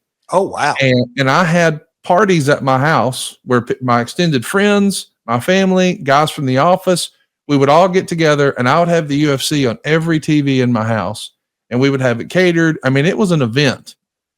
And when the UFC was sold, slowly but surely, I got less and less interested and I got less and less invested. It became more about a business. And I'm afraid that maybe is what's happening in WWE right now. Now, we don't know. And I'm not saying that just solely based on, hey, this is what they did with John Cena's last match. But it does feel like we're no longer trying to do what's best for the wrestling business and service the wrestling fans. They're no longer the priority. And I feel like once upon a time with Vince, the priority was, hey, we need to sell as many tickets as we can. Well, if they were really interested in doing that, they would have ran a stadium. Instead, they ran an arena and charged more and set records. And if you're just judging something, whether it's good or not, or better than and less than, then you can do that with black and red ink. Hey, we had a bigger number, so it must have been more successful. But I think eventually you run the risk of losing the heart and soul. I mean, it wasn't that long ago, Jeff, that WWE internally started to say that our job is to put smiles on people's faces. I didn't see a lot of smiles with this one. And I wonder if part of that is getting back to pro wrestling. there's a clip, and Lord, we may get a YouTube strike, but Michael Cole said something at the end of the program, right at the very end of the match, that I thought is something that we maybe never would have heard with Vince McMahon. Let's take a listen. Ladies and gentlemen, tonight, professional wrestling destroyed sports entertainment. What do you think, Jeff? It's definitely a fed line or an approved line for sure. I don't understand that because professional wrestling and sports entertainment are exactly the same. Vince coined that, no different than they're not WWE wrestlers or WWF wrestlers. They're WWF superstars. It did it for branding and marketing, and sports entertainer feels better in when you go to pitch meetings or when you're in executives or when you're writing in a newspaper, blah, blah, blah, blah, blah, blah, blah, all that kind of stuff. It's exactly the same. Maybe that's part of the new era, but I you confuse them, you lose them. So now professional wrestling destroyed sports entertainment. So we're not entertainment, but the name of our company is World Wrestling Entertainment. I don't know. That's to be determined, Conrad. I don't get that. The thing that, and it's not funny, but I do chuckle to myself. I go back to, and we've mentioned this many times on the pod. I had a building manager actually in Nashville. That building manager, I hadn't caught up with in a while. We were talking about it. He says, man, you hit the nail on the head every time when I hear you say the difference between Ari and TKO and Vince McMahon is they're catering to Wall Street. Vince catered to the fan. Whether you love him or hate him, that was his mantra. And I think about Old Man and Lawler and different kind of conversations with old timers. I remember going out to Texas and you could hear, Frank Dusek and Bronco Lubitsch kind of sit there, and he did a lot of miles, and you hear Carlos Colon and they're all kind of saying the same thing. Guys that have had longevity in this business, they would all in their different slant talk about the graveyard of promoters that just don't really understand the real DNA, like the real core of the business. And if you look on paper, Ari and Nick Khan and Hunter and anybody in that company is laughing their ass off. Guys, look at our black ink. And they're right. 2025 is the most successful financial year in WWE history. But any historian, Wade Keller, Mike Johnson, Meltzer, all the archives, anybody, our buddy in Memphis, you could talk to a Cornette, you could talk to all kind of different guys. When it gets right down to the end of it, is that it is all about consumer confidence, because ratings is a metric. And if, live events start going down and what follows, and if people aren't coming out to the arena, and I know there's e-commerce, but I think e-commerce will translate to house show merch. When everything starts dropping, it's not something you did that night or even last night. It's over time. It's an accumulation of misfires, of bad decisions. And I don't want to see that happen to the industry. And I hope I'm wrong, Conrad. You have no idea how bad I hope I'm wrong. But you've said it the other night in text, and then a conversation. The afterbirth is what I still call it. The from the time the 1, 2, 3 happened until literally people walked out of the building. The afterbirth of the evening, not ideal. Like, does anybody think, even if they are 100% in agreement, that the real thing that needed to happen was for Gunther to go over? If they, and a lot of people do believe that, do they think that the evening response was ideal? I just can't imagine people saying, "Yep, everything clicked." I mean, everything clicked Saturday night. Do you think some people think everything clicked Saturday night, Conrad? Absolutely. Okay. I think that's interesting. I think there are people who would say we've got a guy, because if you remember, and I know some people hated me making this association, but the shock and awe silence of the crowd at WrestleMania 30 was wild. And this is the closest thing since that, I believe, that we've seen, because people just couldn't believe it. I know we've talked a little bit about UFC, but several years ago, 17 years ago, maybe now, I saw Rashad Evans and Chuck Liddell fight in Atlanta. And I was fortunate enough to have front row seats to that. And I could not believe it. But Rashad Evans knocked out Chuck Liddell cold. And Chuck Liddell had just been on the cover of ESPN magazine. And I mean, he had a lot of steam behind him. He was arguably or inarguably the top star. And Rashad Evans put his ass to sleep just like that. And that crowd was not ready for it. And you could have heard a pin drop. But you couldn't argue that it made Rashad a main event star. He was positioned beforehand as perhaps he's an Ultimate Fighter guy. He won a reality show to be here. Is he going to be the real deal? And we found out when he knocked out Chuck Liddell, he was. And I feel like this could be that for Gunther. Now, a lot of fans who have a long memory or a short one would point out, well, wait a minute. He just tapped out to Jey Uso. That to me is a separate thing. Now he's notching his belt in storyline. Hey, he got Goldberg and now he got Cena. And for what felt like forever after WrestleMania 30, Paul Heyman would introduce and just hammer it over and over and over that Brock Lesnar was the one in 21-1. Oh yeah. So he reminded you constantly of that. So if that's the direction, I get it. But I'm with you from a consumer confidence standpoint.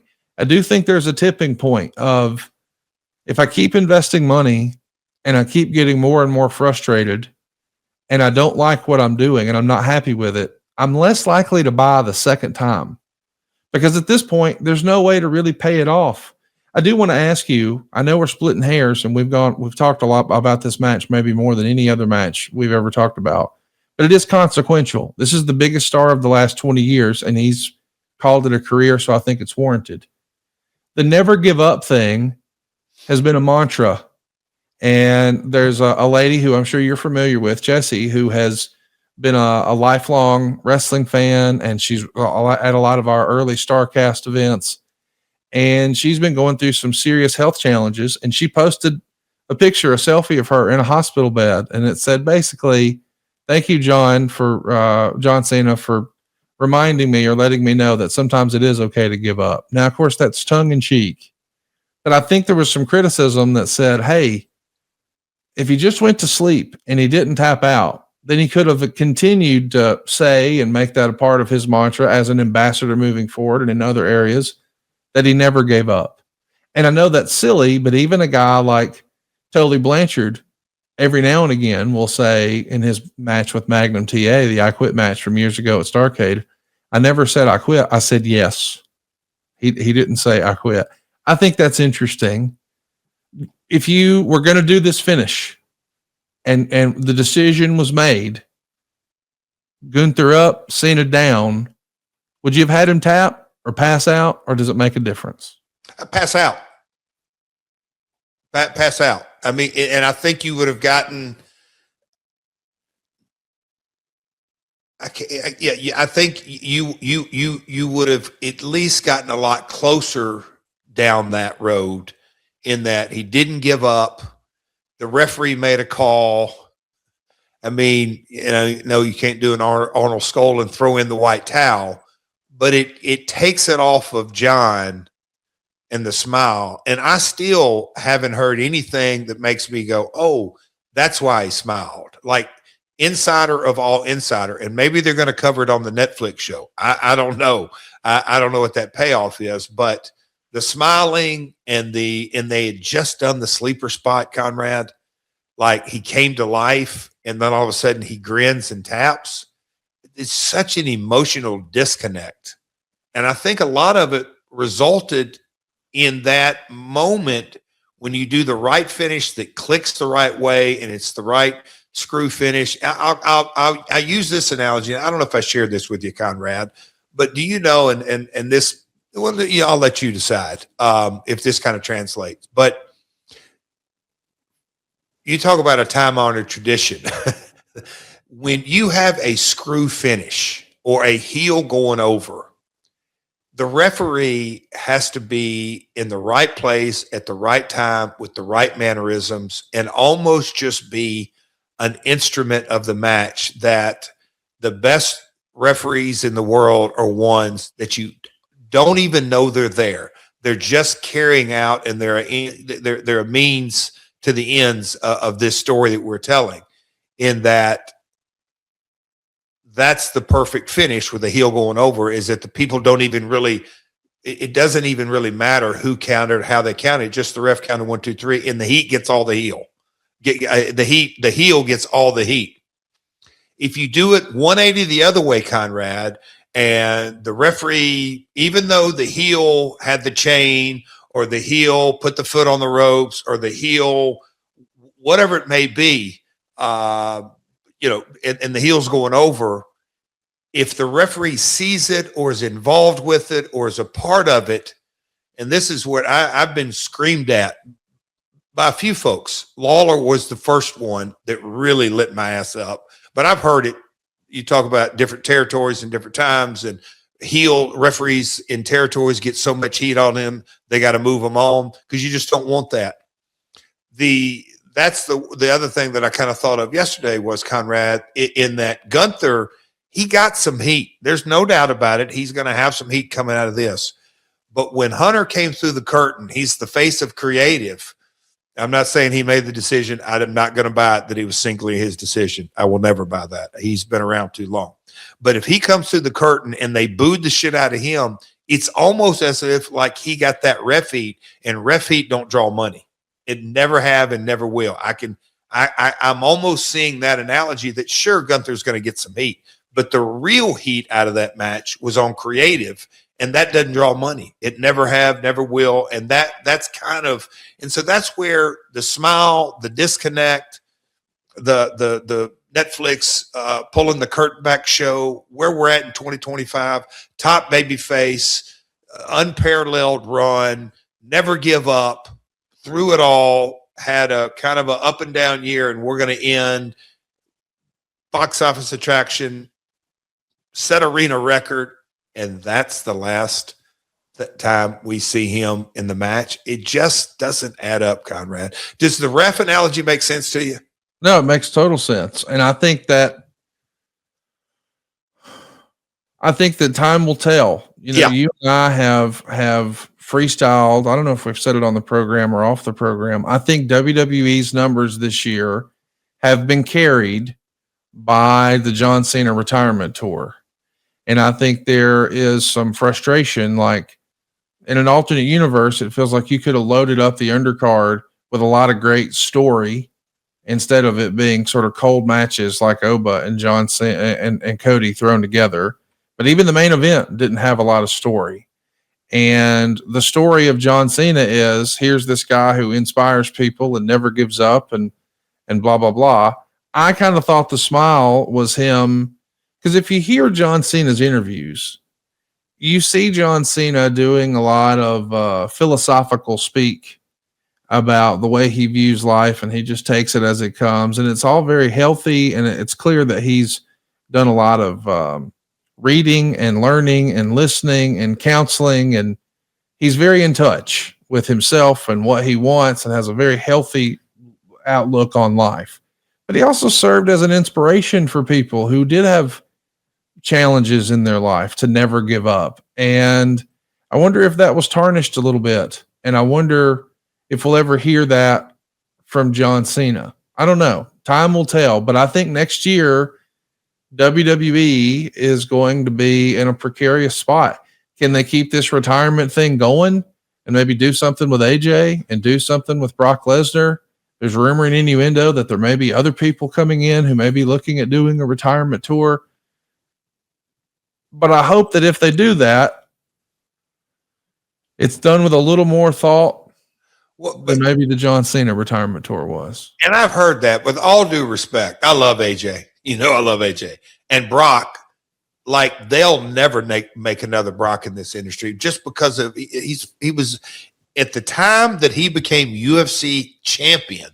It was such, in my opinion, such an impactful time on the professional wrestling industry. It just was like, holy crap. So he's the dual athlete. But AJ, Brock, anybody else who joins that, it's like, do you really think you're going to be able to follow the 20-year top babyface? It's just very hard to follow. So they're going to get some money out of it, and they should. But that's where I just think it's a different time, a different place. And look, we've said it a few times here. 2026 is really what me and you are talking about here today. Is the consumer confidence hurt or not hurt? What did they draw on Friday night in SmackDown? And it's one of 52 events. But what was their ticket sold the night before Cena sold out in DC at $860 a ticket? Do we know? I think it wasn't great, but 5,436. Okay. 19,000 the next day for John Cena's last match. So, like, literally the night before, a fourth of the crowd. And it does, I'm with you. It does feel like I think we've reached that point. And I think that this may be the cherry on top, that this may be the straw that breaks the camel's back for a lot of people. I think that I can admit, like, I know John Cena is a great human being and he's a hard worker, but as far as my wrestling fandom, he's not really ever been one of my favorites. I mean, when he was first getting hot is when I was getting out of wrestling. And when I came back in, I understood his role and I appreciated it, but it just wasn't exactly my thing. I'm not saying that he didn't have good matches. He wasn't talented. I get all of that. And you can't deny his place in business and in history. Like, he was the guy doing the heavy lift. He carried that company on its back, and he had the unenviable task of being the guy who had to come after Austin and Rock and the height of the Monday Night Wars and the Attitude Era. And he had to go from middle fingers and thong bikinis and beer and cuss words and telling people to suck it. And now he's got to be PG. I don't know that many other people could have done that. He's got to be on a short list. I'm not saying no one could have done it, but I don't know that many could have done it better. And I just feel like if he's happy with that and this establishes someone else, I'm okay with it. I like the shock and awe response, but I understand where you're coming from too of, hey guys, we may be in a slippery slope here where we can only do this so many times before we lose them completely. And I think that this is, and I'm not kidding, this sounds negative when I say it, but Triple H, you and I are recording on a Monday morning. Triple H has let everyone know that tonight on Monday Night Raw begins a new era. Now, this is the third new era in 2025. As you'll recall, he said we were starting a new era with Netflix in January. And then he said we were starting a new era with WrestlePalooza on ESPN. And now we're starting a new era again tonight on Monday Night Raw. What do you expect? I know that by the time folks are listening to this, they know what happened on Monday Night Raw. Is there any touch point about last night? Well, in wordsmithing, and look, I've been in PR brainstorming sessions, and look, when SmackDown goes 3 hours, are they going to say SmackDown enters a new era in January? You know, I that's what I'm saying. You can lean into the wordsmithing of new era. And so is it the Gunther era? I mean, I don't know what they got cooked up. I guess where I'm going with this is Hunter is the face of the brand. He's the Dana White. That is his role. And he's saying a new era, you know. And then you're going to have, is it the professional wrestling sports entertainment? If that's what they mean by the new era, I'm really curious to see how they craft it, if you will. I don't feel the meat on the bone because the guy next to me doing the Stairmaster, who's the casual fan, it's all the same to him. Of course, maybe he's not in the demo or the paying customer. I don't know.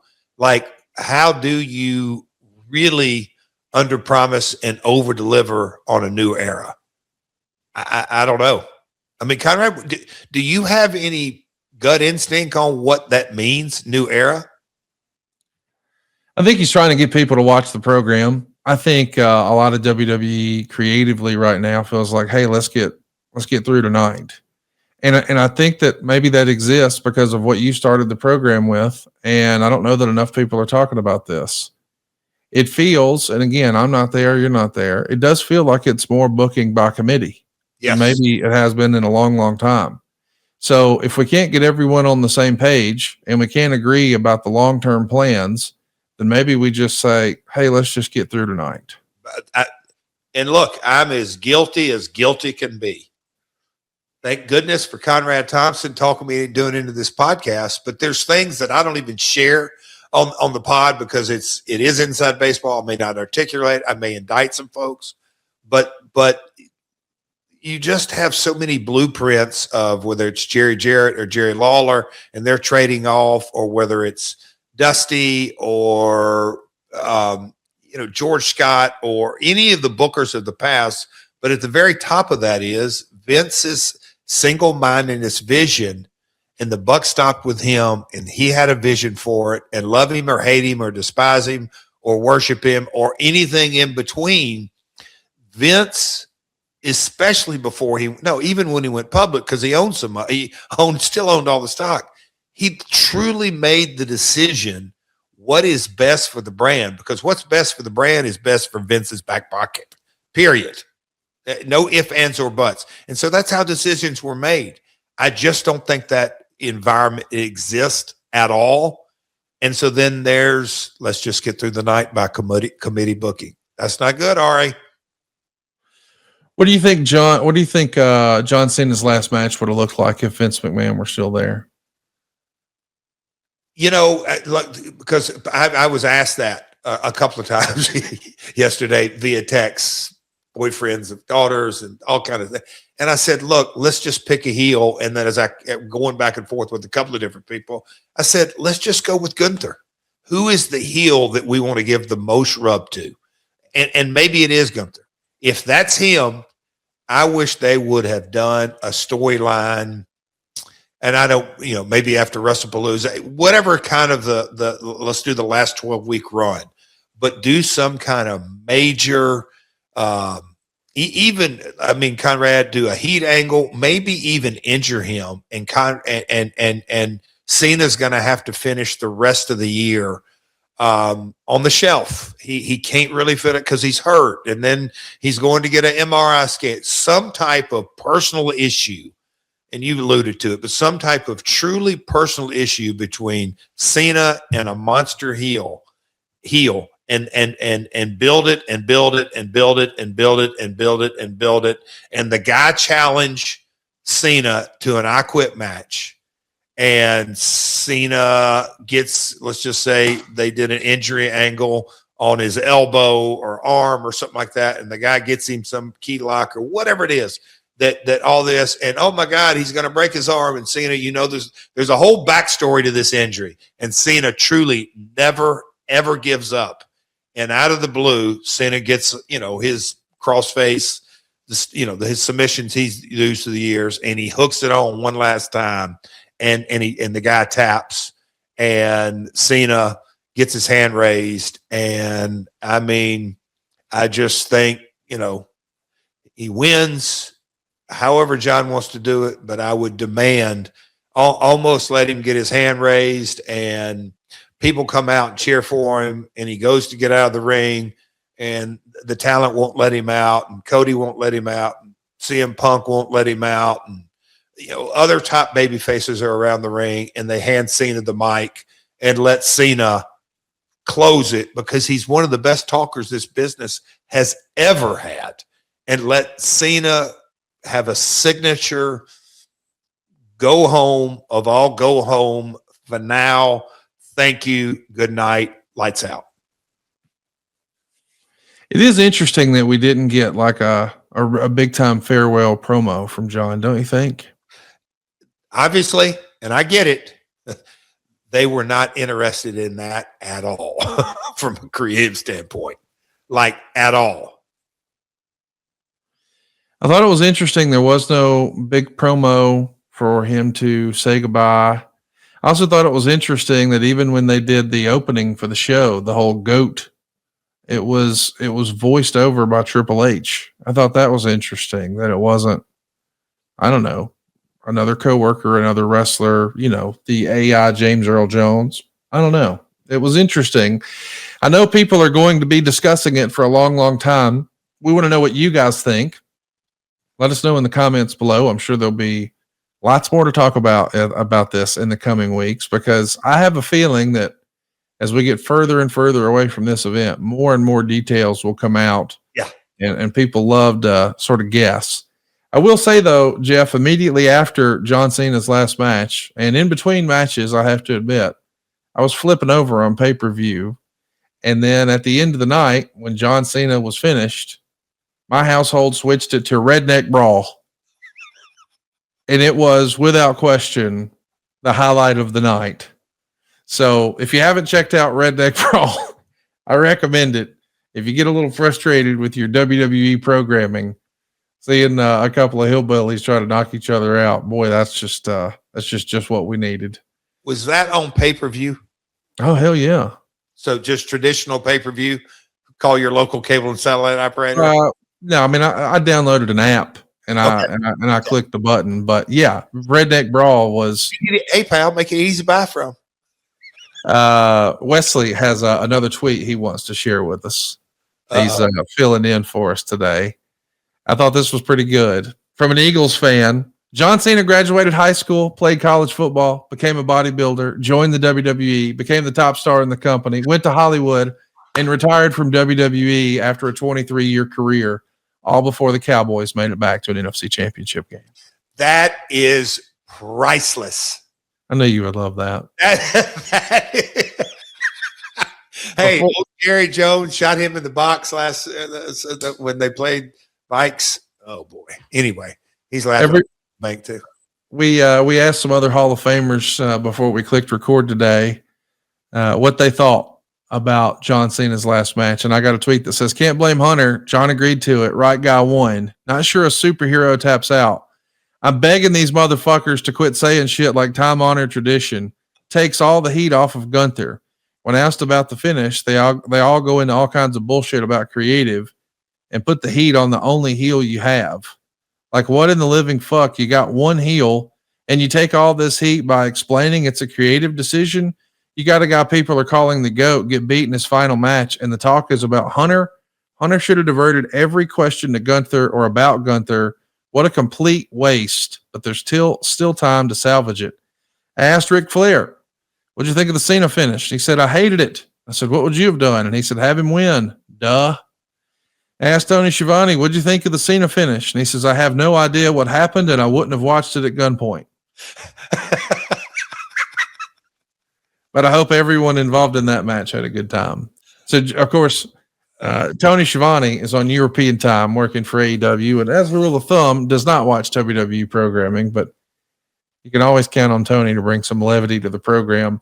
We want to know what you guys thought. Jeff says this is the worst finish in the history of the business. Let us know in the comments below, and we'll see you next week right here on My World. Jeff, we're home stretching it. The holidays are right around the corner, and as folks are listening to this, today is a pretty sad day for our show. As you're listening, it's December 16th, and this afternoon, Dave Silva is going to lay his father to rest. He passed away suddenly last week, so if our show looks or feels or sounds a little differently this week, it's because we had Wesley Burleson, a valued team member over at Ad Free Shows, step up and really help us out today. Our thoughts and prayers are with Dave Silva and his beautiful family, and a little extra shout out to Wesley for stepping in and helping us keep the train on the tracks this week, Jeff. Appreciate you, Wesley. And yes, prayers up for the entire Silva family. So. And we'll see you guys next week right here on My World. Peace.